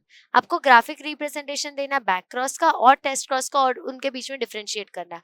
अब बैक क्रॉस जो होता है, it is F1 into any parent. मतलब मैं F1 जनरेशन को कोई भी पेरेंट के साथ बैक क्रॉस, बैक मतलब क्या हुआ, पिछले पार्ट से क्रॉस करवा देना। ठीक है, test cross is F1 into recessive parent. तो F1 इंटू रेसेसिव पेरेंट हो गया। मतलब मेरे को क्योंकि पता करना है कि ये जो हाइब्रिड है ये होमोजाइगस है कि हेट्रोजाइगस है। और टेस्ट क्रॉस जो होता है, it is always a back cross, but a back cross is not always a test cross. जो हमारा टेस्ट क्रॉस होता है ना, वो हमेशा बैक क्रॉस है। मतलब जब मैं टेस्ट क्रॉस कर रही हूँ, बेसिकली मैं कोई पेरेंट के ही साथ क्रॉसिंग करवा रही हूँ। बट हमारा जो बैक क्रॉस होता है ना, वो टेस्ट क्रॉस कभी कभी नहीं होता है। जब मैं बैकिंग कर रही हूँ तब कभी कभी ऐसा होता है कि I am not testing it. तो ये इसका प्रॉपर सिनेरियो है आपका। ठीक है, तो समझा, बैक क्रॉस मतलब F1 जनरेशन को मैं किसी पेरेंट के साथ क्रॉसिंग करवा रही हूँ, और टेस्ट क्रॉस मतलब मैं हमेशा क्या कर रही हूँ, F1 को कोई तो रेसेसिव पेरेंट के साथ क्रॉस करवा दे रही हूँ। यहाँ पे भी सिमिलर टाइप का ही क्वेश्चन पूछा है आपको। आगे बढ़ते हैं बच्चों। ओह, एक मिस्टेक अगेन।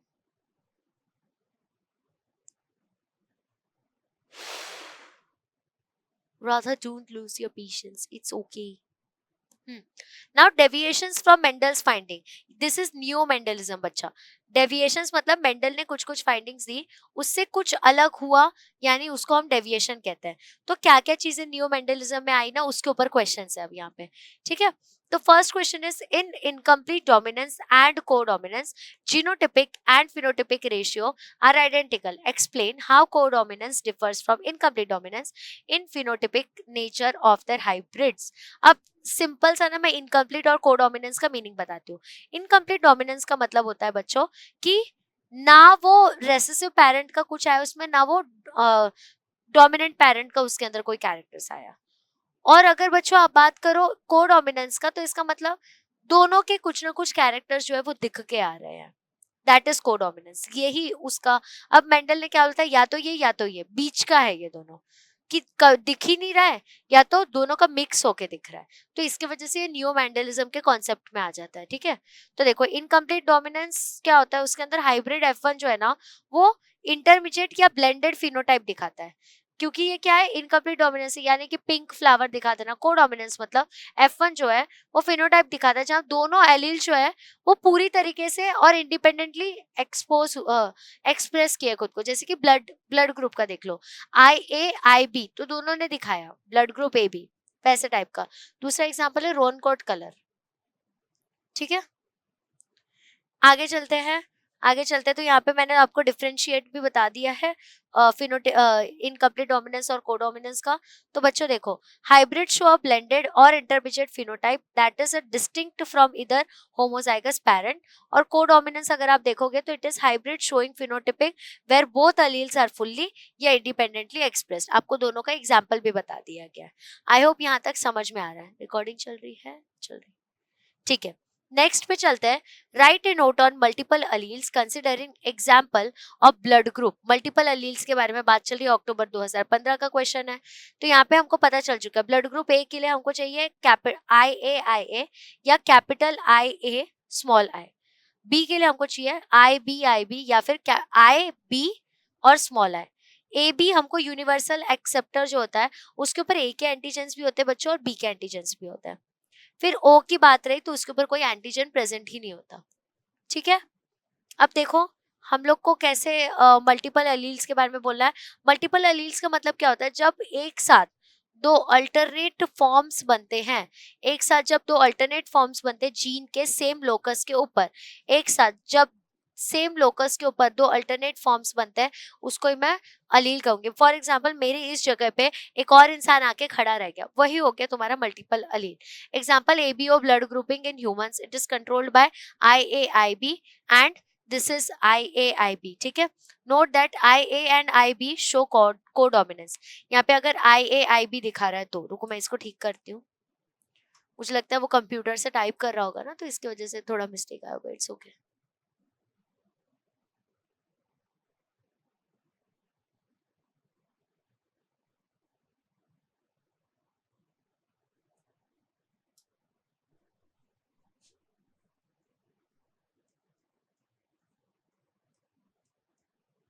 ओके, तो बच्चों यहाँ पे क्या दिखा रहा है आपको, कोडोमिनेंस दिखा रहा है। समझे मेरी बात, क्योंकि एक ही जगह पे दो लोग एग्जिस्ट कर रहे हैं। नेक्स्ट क्वेश्चन है, why the ratio in pleiotropy is 2:1, explain it with example. Pleiotropy के बारे में पूछ रहा है, मार्च 2016 का क्वेश्चन है। तो पिलियोट्रॉपी कब होता है, जब एक सिंगल जीन जो है, जब एक सिंगल जीन जो है वो कंट्रोल कर रहा है दो या दो से ज्यादा ट्रेड्स, ठीक है। When it is controlling two या मोर देन टू ट्रेड्स, उसको ही हम लोग क्या कहते हैं बच्चों, उसको ही हम लोग पिलियोट्रॉपी कहते हैं। यहाँ पे F2 जनरेशन होता है 2:1 इंस्टेड ऑफ 3:1। यहाँ पे भी मिस्टेक है,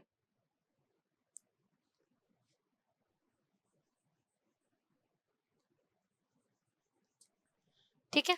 तो यहाँ पे जो F2 रेशियो होता है वो 2:1 होता है F2 जनरेशन का। नहीं तो यूजुअली क्या आता है अपना फिनोटिपिक रेशियो 3:1। बट क्यों ऐसा होता है, क्योंकि यहाँ पे जीन जो है that is HbS for sickle cell anaemia, it is lethal in the homozygous condition, ठीक है। ये रीजन है तुम्हारे पिलियोट्रॉपी का 2:1 होने का, क्योंकि वो लीथल है। समझे मेरी बात। आगे चलते बच्चों, explain incomplete dominance with an example. जुलाई 2016 का क्वेश्चन है। इनकम्प्लीट डोमिनेंस हो गया यानी कि तुमको खिचड़ी मिलेगी यहाँ पे। अगर रेड और रेड और व्हाइट कलर का फ्लावर है तो रेड या व्हाइट नहीं, उसमें पिंक कलर दिख जाएगा। तो वहां पे फिनोमिनन कैसे हम डिफाइन करेंगे कि पार्शियली दिख रहा है। जैसे कि एग्जांपल आपको बताया जाएगा, flower in Mirabilis jalapa that is red white. तो या तो यहाँ पे रेड आना चाहिए था या तो यहाँ पे व्हाइट आना चाहिए था, बट यहाँ पे क्या आ गया, पिंक आ गया। इसके वजह से हमको समझ आया इनकम्प्लीट डोमिनेंस, ना ये पूरा अपना डोमिनेंस दिखा पाए ना वो पूरा अपना रेसेसिवनेस दिखा पाए। ठीक है, next is what is new Mendelian genetics, describe quantitative inheritance control by 2 pairs of genes. July 2017 new Mendelian genetics के बारे में बात कर रहा है, यानी कि which differs from the Mendel का सारा जो भी उसने सोचा था उससे जो अलग है वही न्यू मेंडलिज्म हो गया। ठीक है, तो new Mendelism genetics refers to patterns of inheritance, जैसे कि कोडोमिनेंस हो गया, पिलियोट्रॉपी हो गया, and it is modified by Mendel का लॉ। अब क्वांटिटेटिव इनहेरिटेंस हो गया जैसे कि पॉलीजेनिक, जिसमें ट्रेट जो है वो कंट्रोल होते हैं मल्टीपल जीन से, जहाँ पे डोमिनेंट अलील जो होता है उनके पास क्यूमुलेटिव इफेक्ट होता है। यहाँ पे नाम ही देखो कैसे लिखा है, क्वांटिटेटिव इनहेरिटेंस, मतलब जब मैं सारी क्वांटिटीज को मिक्स करूंगी तब जाके ये जीन्स का रिजल्टेंट मेरे को मिलेगा। तो that is your quantitative inheritance. New Mendelism के बारे में हम पहले से ही बात करते आ रहे हैं। ठीक है, तो जुलाई 2017 में जो टाइप ऑफ क्वेश्चन था वो थोड़ा सा बदल गया। तब से पीपीटीज में लोगों ने या पढ़ाते टाइम लोगों ने न्यू मेंडलिज्म वर्ड जो है वो बहुत ज्यादा हाईलाइटेड वे में यूज करना शुरू किया है। ठीक है बच्चों, आगे बढ़ते हैं। The gene for sickle cell anaemia in homozygous condition is lethal and produces sickle cell trait in heterozygous carrier. Explain, मतलब यहाँ पे क्या बोला है, जीन जो होता है सिकल सेल एनीमिया में होमोजाइगस कंडीशन में वो लीथल होता है, HBS वाला। ठीक है, और बोला है कि वो सिकल सेल ट्रेट बनाता है हेट्रोजाइगस कैरियर में। तो एक्सप्लेन करना है इस चीज को। तो यहाँ पे एक्सप्लेनेशन देखो मैंने यहाँ पे दिया हुआ है, इकट्ठे गए हो यहाँ पे, कि सिंगल जीन कंट्रोल करना है इसलिए 2:1 होता है, और वो सिंगल जीन जो होता है वो लीथल होता है। तो ये एक्सप्लेनेशन ऑलरेडी यहाँ पे हो गया, मतलब सिर्फ डिफरेंट टाइप का क्वेश्चन पूछा है आप लोगों को, बट एग्जैक्टली वही चीज वहां पे पूछी गई है ना, एग्जैक्टली वही चीज आपको पूछी गई है यहाँ पे। आगे बढ़ते बच्चों, which phenomenon gives 2:1 ratio instead of 3:1, फिर से वही चीज, डिस्क्राइब विद ग्राफिकल रिप्रेजेंटेशन। तो यहाँ पे 2:1 रेशियो यानी कि लिथैलिटी के बारे में बात चल रही है ना, सिकल सेल अनीमिया के बारे में बात चल रही है। ठीक है, अच्छा एक चीज और, यहाँ पे तीनों देख लो, law of dominance, incomplete dominance, codominance, यानी कि तुम्हारा जो नियो मेंडलिज्म है वो तीनों यहाँ पे डाला हुआ है। ठीक है, उससे आगे पीछे हो गया है। अब एक बार ये देख ही लेते हैं लॉ ऑफ डोमिनेंस क्या है। तो it is phenomenon in which allele dominates over other, मतलब रेसेसिव वाला जो है वो मास्क हो जाता है और जो डोमिनेंट है वो दिख के आता है। फिर in case of dominance the alleles characters that appear in F1 are dominant and those which do not appear in F1 are recessive. जो F1 में दिख के आ गया वो डोमिनेंट है, जो नहीं दिख के आया वो रेसेसिव हो गया। एग्जाम्पल हो गया जैसे टॉलनेस हो गया पी प्लांट में, फिर डॉर्फनेस हो गया रेसेसिव कैरेक्टर। फिर इनकम्प्लीट डोमिनेंस के बारे में बात करेंगे, तो ये एक ऐसा फिनोमेनन है जो कि कोई भी अलील को कंप्लीटली नहीं दिखा पाता, कोई भी ना डोमिनेंसी दिखा पा रहा है ना रेसेसिवनेस दिखा पा रहा है। रेड और व्हाइट है तो रेड या व्हाइट दिखना चाहिए था, पिंक दिखा रहा है।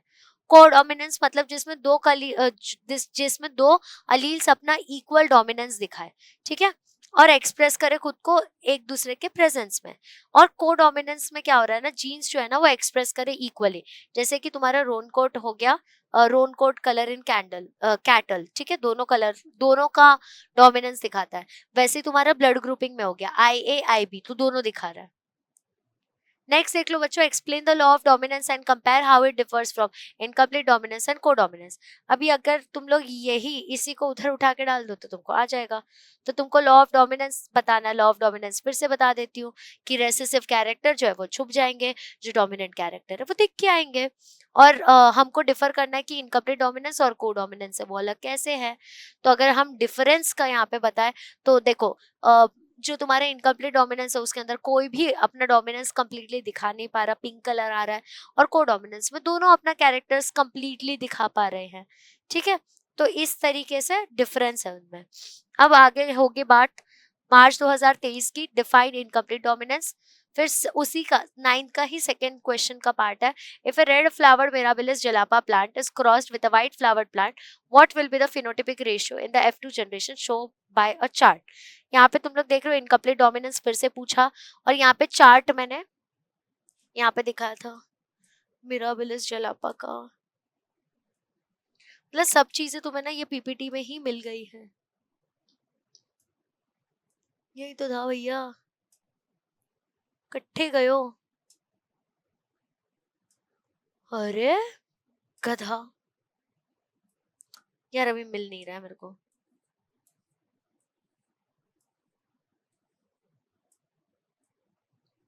ये हुआ है ना अपना, ठीक है। तो इसके अंदर हमको क्या बताना है कि एग्जैक्टली इनकम्प्लीट डोमिनेंस कैसे दिखाते हैं, मतलब यहाँ पे यू हैव टू शो, यहाँ पे यू हैव टू शो कि व्हाइट फ्लावर्ड प्लांट जो है, व्हाइट फ्लावर्ड प्लांट जो है that is crossed with the red flower plant, तो कैपिटल आर, इतना मोटू क्यों हो गया, will be crossed with small R, ठीक है। यहाँ पे ये क्रॉसिंग के बारे में, तो यहाँ पे इनकम्प्लीट डोमिनेंस की वजह से क्या हो रहा है, 1:2:1 दिख रहा है। 1:2:1 दिखने का मतलब क्या होता है, एक रेड दिखेगा, दो पिंक दिखेगा, एक व्हाइट दिखेगा। जब ये ऐसा चीज हो रहा है ना, इसका मतलब यहाँ पे पिंक कहाँ से आ गया भैया, पिंक कहाँ से आ गया, तो यही पिंक वाले पार्ट को, आप लोग कहोगे इनकम्प्लीट डोमिनेंस।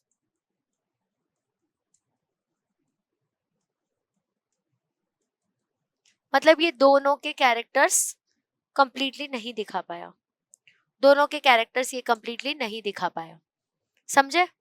आगे बढ़ते बच्चों, next question is what is codominance, और ये तुम देख रहे हो incomplete dominance, codominance, sickle cell anaemia, monohybrid cross, dihybrid cross, इतना ही पूछ रहे बार बार, ठीक है ना। What is codominance, if a red coloured female cattle is crossed with a white male cattle what will be the appearance of progeny in F2 generation, show the genotypes with the help of a chart. यहाँ पे जो Ron coat है ना cattle का, उसके बारे में पूछ रहे हैं। कोडोमिनेंस क्या होता है, कोडोमिनेंस का मतलब होता है दोनों अपने कैरेक्टर्स दिखा पा रहे हैं। तो यहाँ पे अगर तुम ऑब्जर्व करोगे तो यहाँ पे टू रोन दिख रहा है, टू रोन मतलब इसके अंदर रेड के कैरेक्टर्स भी है प्लस वाइट के कैरेक्टर्स भी है, इसको आप लोग क्या कहोगे, कोडोमिनेंस, ठीक है। आगे बढ़ते हैं, explain incomplete dominance and codominance which suitable example show the genotype with the help of a chart. Again फिर से वही पूछा गया, तो यहाँ पे तुमको डेफिनेशन कैसे कंबाइन करना है, इनकम्प्लीट डोमिनेंस और कोडोमिनेंस का। इनकम्प्लीट डोमिनेंस मतलब दोनों अपना डोमिनेंस नहीं दिखा पा रहे कंप्लीटली, ना टॉल दिखा पा रहा है ना रेसेसिवनेस दिखा पा रहा है। फिर कोडोमिनेंस का मतलब होता है कि दोनों जो है अपना साथ में डोमिनेंस दिखा पा रहे हैं, रोन कॉट के जैसा एग्जांपल ले लो और उसको चार्ट में दिखा देना, जो अभी हमने सॉल्व किया 1:2:1 आने वाला है, वहां पे तुम्हारा पिंक आएगा, यहाँ पे तुम्हारा रॉन कॉट आ जाएगा, ठीक है। नेक्स्ट क्वेश्चन क्रोमोसोम्स वाले सब टॉपिक का, classify the chromosomes on the basis of position of centromere. Centromere यानी कि प्राइमरी कॉन्स्ट्रिक्शन जहां पे प्रेजेंट है उसके अकॉर्डिंग तुमको बताना है कि कौन सा टाइप का क्रोमोसोम है। मार्च 2019 का क्वेश्चन है बच्चों। तो देखो क्लासिफिकेशन कैसे रहेगा, बीच में है तो मेटासेंट्रिक, अगर थोड़ा सा दूर हो गए तो सेंटर से थोड़ा दूर है तो दैट इज सब मेटासेंट्रिक, बहुत दूर है एक्रोसेंट्रिक, और एकदम साइड में है, एकदम वन एंड पे हो चुका है तो that is telocentric. Very easy है ना, समझ आए। मेटासेंट्रिक, सब मेटासेंट्रिक, एक्रोसेंट्रिक एंड टीलोसेंट्रिक क्या था इसके अंदर, मार्च 2019 का क्वेश्चन है, ठीक है। का बंद हो गया। ओके, नाउ डिफरेंशिएट बिटवीन बच्चों X chromosome and Y chromosome with reference to length of non homologous region and type as per position of centromere. मतलब यहाँ पे तुम्हें ये बताना है कि नॉन होमोलोगस रीजन कहाँ पे प्रेजेंट है एक्स क्रोमोसोम और वाई क्रोमोसोम का, और उनका पोजीशन किधर है सेंट्रोमियर का। अब एक मस्त बात तुम लोगों को बताती हूँ, यहाँ पे जो डिफरेंशिएट वगैरह कर रहे हैं ना हम लोग, यहाँ पे बोर्ड में ना अलग टाइप के पैटर्न में आता है, मतलब वो डिफरेंशिएट करने बोलते हैं लेकिन वो बोलते हैं कि इस पॉइंट के अकॉर्डिंग बताओ। तो इनकेस तुमने इसके अलावा कोई और पॉइंट बताया ना तो वो लोग उसको कंसिडर ही नहीं करेंगे, भले वो राइट हो, ठीक है। तो यहाँ पे देखो, अगर मैं नॉन होमोलोगस के बारे में बात करूं तो यहाँ पे लेंथ जो होता है ना नॉन होमोलोगस पार्ट का, वो लॉन्गर होता है और वो मेटासेंट्रिक होता है बीच में, हाँ। और y का अगर बात करोगे तो that is non homologous part और वो एक्रोसेंट्रिक होता है। यहाँ पे भी लिखा मैंने, non homologous part of X chromosome shows more genes and is longer than y chromosome.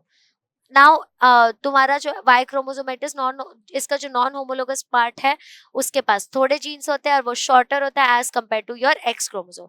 ये तुम्हारा मेटासेंट्रिक होता है, ये तुम्हारा एक्रोसेंट्रिक होता है। यहाँ पे बीच में क्रोमोसोम है, वहां पे एक एंड के तरफ क्रोमोसोम है।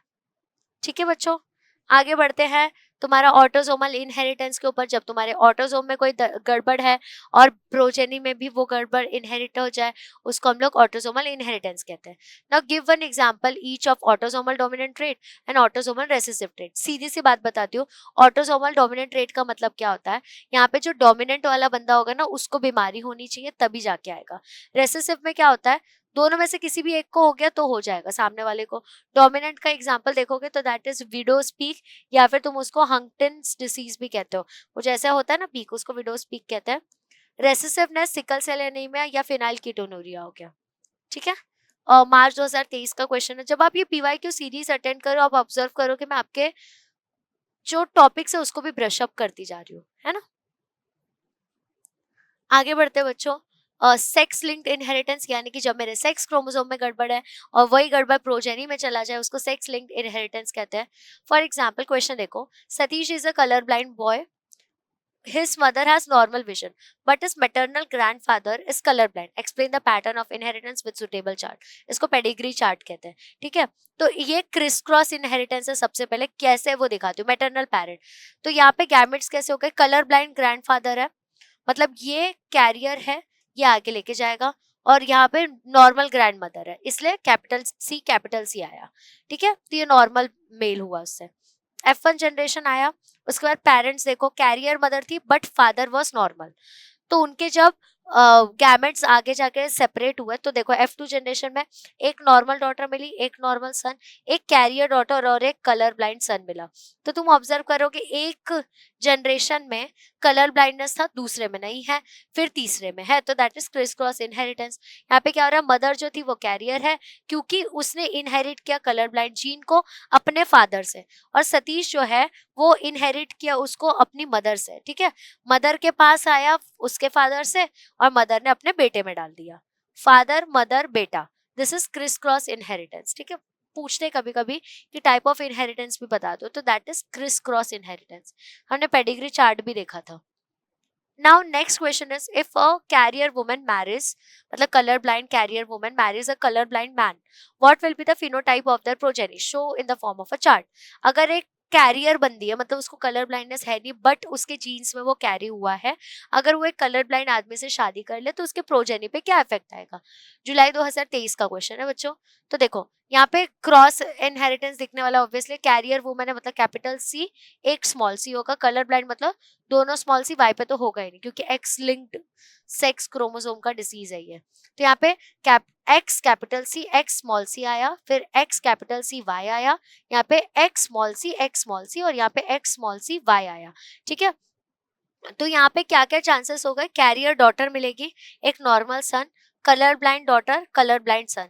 तो यहाँ पे 2 बार कलर ब्लाइंडनेस दिख रहा है। ठीक है, तो यहाँ पे प्रोजेनी जो है उसके पास क्या क्या चीजें इंक्लूडेड है वो आप समझिए, आपने चार्ट के थ्रू उसको एक्सप्लेन भी कर दिया। ओके, नेक्स्ट आपका सेक्स डिटर्मिनेशन। सिंपल सा बात बताती हूँ सेक्स डिटर्मिनेशन का, आप किसी भी बंदे का किसी भी प्रोजेनी का सेक्स कैसे डिटरमाइन कर सकते हैं, हेट्रोगेमेटिक पेरेंट के थ्रू। अब मुझे एक बात बताओ कि अगर 2 टाइप के पेरेंट है, अगर 2 टाइप के पेरेंट है, यानी कि यहाँ पे अगर मैं मेल की बात करूं और अगर मैं फीमेल के बारे में बात करूं, ठीक है, तो मेल के पास जो क्रोमोसोम्स प्रेजेंट होता है वो होता है XY और फीमेल के पास XX होता है। मतलब फीमेल के पास तो ऑप्शन ही नहीं है यार कुछ और देने का, वो इधर वे X ही दे सकती है, बट इसके पास ऑप्शन है, या तो ये X देगा या तो ये Y देगा। अगर Y और X ने साथ में कंबाइन किया तो बॉय होगा, लेकिन अगर X और X ने कंबाइन किया तो बेटा यहाँ पे गर्ल होगा। क्या होगा, यहाँ पे गर्ल होगा। तो तुमको याद रखना है कि सेक्स डिटर्मिनेशन कैसे होता है, तो it is determined by heterogametic parent अपने ह्यूमंस में। हाँ,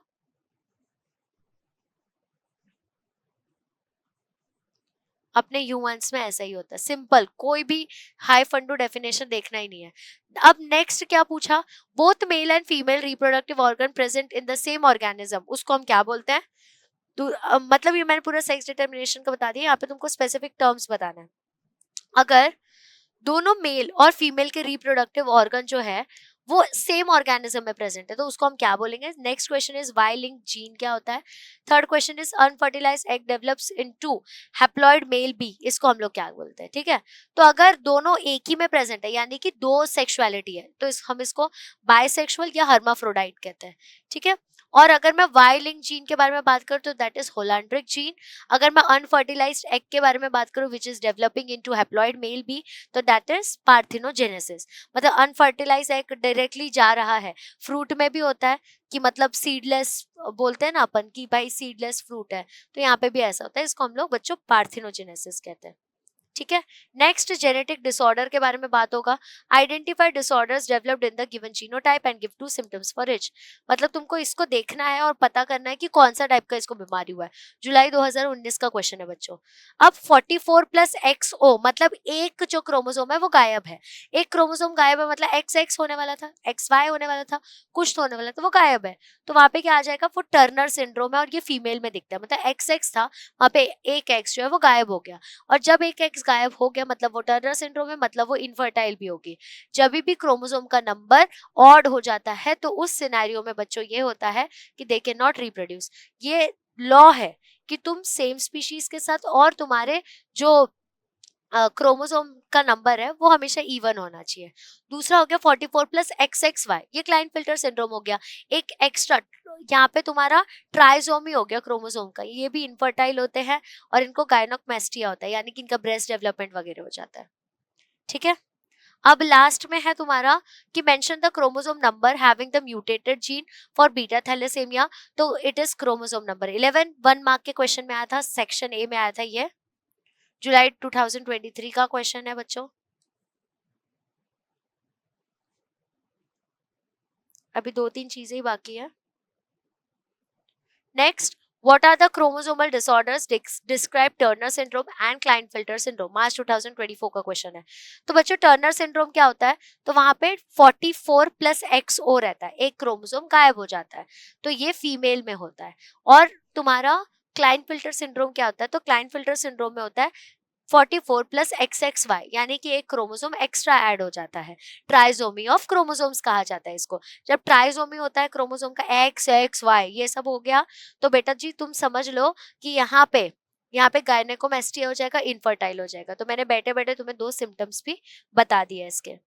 ठीक है, नेक्स्ट तुम देखोगे मार्च 2022 में भी पूछा है, मार्च 2024 में भी पूछा है। Identify the chromosomal disorder cause due to non disjunction of 21st chromosome and analyst its characteristic. जब मैं बोल रही हूँ कि नॉन डिसजंक्शन है 21st क्रोमोसोम का, तो बच्चों यहाँ पे ना मैं बात कर रही हूँ डाउन सिंड्रोम का। अब डाउन सिंड्रोम में क्या हो रहा है? ट्राइजोमी हो रही है मेरी, ट्राइजोमी हो रही है मेरी 21st क्रोमोसोम की। इनके कैरेक्टर्स कैसे होते हैं? तो इनका जो हेड होता है ना ये छोटा होता है और बहुत ऐसा वाइड रहता है। ठीक है, माइल्ड मेंटल प्रॉब्लम रहता है उनको। फिर उनका जो फिजिकल बॉडी रहता है वो प्रॉपर ओरिएंटेड नहीं होता, उनके ऊपर सिंगल पाम क्रीज होता है। ठीक है, फेस थोड़ा फ्लैट और राउंडेड होता है, मेंटल रिटार्डेशन उनके अंदर होता है। ये सब कुछ उनके फीचर्स है। ठीक है, नेक्स्ट देखो, select and fill in the boxes A to F from the given list of option. List of option is sickle cell anemia, widow's peak, flower color of mirabilis, human blood group, coat color, cattle, Klinefelter syndrome. ठीक है, यहाँ पे तुमको बताना है कि exactly genetic trait ये है इनकम्प्लीट डोमिनेंस, उसका एग्जाम्पल क्या होगा? पिलियोट्रॉपी, उसका एग्जाम्पल क्या है? Codominance, sex chromosomal disorder, autosomal disorder. मतलब यहाँ पे तुमको ऑप्शंस दिए हैं और वो तुम्हें यहाँ पे फिट इन करना है।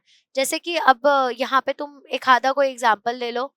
जैसे तुम मान लो विडो स्पीक तुमने ले लिया, तो यहाँ पे विडो स्पीक जो है वो तुम्हारा ऑटोसोमल डिसऑर्डर आ गया, तो तुमने ले लिया, F के सामने लिख दिया। इसका आंसर तुम मुझे कमेंट सेक्शन में बताओगे। ठीक है, ऐसे आप डालोगे 1, अरे यार, ऐसे आप डालोगे 1 2 3 4 5 6, एक का आंसर मैंने आपको ऑलरेडी बता दिया है। ठीक है, नेक्स्ट क्वेश्चन की तरफ बढ़ेंगे। नेम 2 क्रोमोसोम, फरवरी 25 का क्वेश्चन है। Name 2 chromosomal disorder which shows presence of 47 chromosome, give their genotype. 47 chromosomes present होना यानी कि एक क्रोमोसोम एक्स्ट्रा है, तो यहाँ पे क्या हो रहा है? ट्राइजोमी के बारे में बात हो रही है। तो मतलब यहाँ पे डाउन सिंड्रोम के बारे में बात हो रहा है ना। डाउन सिंड्रोम प्लस क्लाइनफिल्टर सिंड्रोम में भी ऐसा ही होता है। तो देखो यहाँ पे डाउन सिंड्रोम में क्या हुआ है, 45 प्लस XY आ गया, या फिर 45 प्लस XX होता है। दूसरा मतलब एक क्रोमोसोम इधर एक्स्ट्रा आ गया, प्लस XX है, या फिर XY है। Y रहा तो मेल वाला डाउन सिंड्रोम बच्चा है, XX रहा तो फीमेल वाला है। क्लाइनफिल्टर सिंड्रोम मतलब 44 प्लस XXY, यहाँ पे भी एक्स्ट्रा क्रोमोसोम्स हो गए। एक्स्ट्रा क्रोमोसोम हो गया बच्चों, तो समझ लो कि ये इनफर्टाइल हैं। अब ये तो आई होप तुम लोगों को पूरा जिस्ट समझ चुका है, जितने भी हम लोगों ने PYQs किए थे उसका। मुझे आप लोगों को एक और बात बतानी थी। तो लास्ट में बस आप लोगों के लिए एक अनाउंसमेंट है, जो कि बहुत स्पेशल अनाउंसमेंट है, मेरे दिल के बहुत करीब है। एक्चुअली हम चारों के दिल के बहुत करीब है। ये सिर्फ एक बैच नहीं है बच्चों, ये एक ऐसा तरीका है जिसके थ्रू हम फाइनली तुम्हें हेल्प कर पाएंगे। फाइनली हम तुम्हें पर्सनल मेंटरशिप दे पाएंगे। अब तक हम सिर्फ यूट्यूब पे बात कर पाते थे, कभी कमेंट पे बात कर पाते थे, कभी थोड़ा लाइव वाइव में बात कर रहे थे। लेकिन ये जो तुम्हारे 80 दिन है ना बच्चों, ये बहुत क्रूशियल टाइम है। ये टाइम में एक बंदे का स्कोर उठ भी सकता है अगर उसने मेहनत किया, और एक बंदे का स्कोर गिर भी सकता है अगर उसने थोड़ा भी यहाँ पे लापरवाही की। यहाँ पे ऐसे भी फैक्टर में तुम रह सकते हो कि तुम्हें बहुत बैकलॉग पड़ा हो, ऐसा भी हो सकता है कि तुम्हारा आधा पढ़ के हुआ है, ऐसा भी हो सकता है तुमने शुरू भी नहीं किया। तो अगर हम ऐसे भटके रास्ते में रहते हैं ना, और उस जगह पे हमें कोई गाइड मिल जाता है ना बच्चों, तो ट्रस्ट में हमारा गेम चेंज हो जाता है। जैसे तुमने देखा होगा गूगल मैप पे अगर तुम रॉन्ग टर्न ले लेते हो, तो गूगल मैप तुम पे चिल्लाता नहीं है, गूगल मैप तुम्हें क्या करता है, फिर से रीरूट करके देता है। बस तुम्हारे लाइफ का एक गूगल मैप बनना है हम सबको। ये बैच दिल के करीब इसलिए है क्योंकि हमने इस तरीके से इसका कंटेंट प्लान किया है, सो दैट आप सारे बच्चों का, चाहे वो एवरेज हो, टॉपर हो, मीडियम हो, या उसने स्टार्ट ही ना किया हो, वो सारे बच्चों का 80 दिन में 90 प्लस तो डेफिनेटली आएगा। ये बैच बच्चों शुरू होने वाला है 17 नवंबर से। अब इसको एक छोटा सा खुद के लिए इन्वेस्टमेंट समझो। जैसे कि अगर एक इंसान को इलेक्शन जीतना है, तो ऐसा तो नहीं होगा कि अपोजिशन में कोई बंदा खड़ा ही नहीं है। अपोजिशन में बंदा खड़ा होता है, लोग अपोजिशन के लिए वोट भी करते हैं। वैसे ही तुम बेसिकली अपने फ्यूचर के लिए वोट कर रहे हो। तो जब तुम सही सही चीज़ों को चूज़ करते जाओगे ना, तुम अपने फ्यूचर मी को एक इम्पॉर्टेंट पर्सन बनाते जा रहे हो। तो ये आज का छोटा छोटा ये जो इन्वेस्टमेंट होता है ना, पढ़ाई का इन्वेस्टमेंट, वो तुम्हारे फ्यूचर मी को बहुत ज़्यादा सिक्योर करते जाता है। बच्चों ये मिनिमल सा इन्वेस्टमेंट है, जाओ लिंक है डिस्क्रिप्शन में, वहाँ पे क्लिक करो, सारे इन्फॉर्मेशन पढ़ो, कौन से चैप्टर्स कैसे क्या कवर होने वाले हैं। यहाँ पे आपका क्वेश्चन प्रैक्टिस वगैरह भी होगा, सब कुछ होगा, और पर्सनल मेंटरशिप भी मिलेगा। 24/7 हम चारों आपके साथ रहेंगे, ठीक है।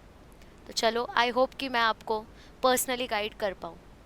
चलो बाय, ऑल द बेस्ट।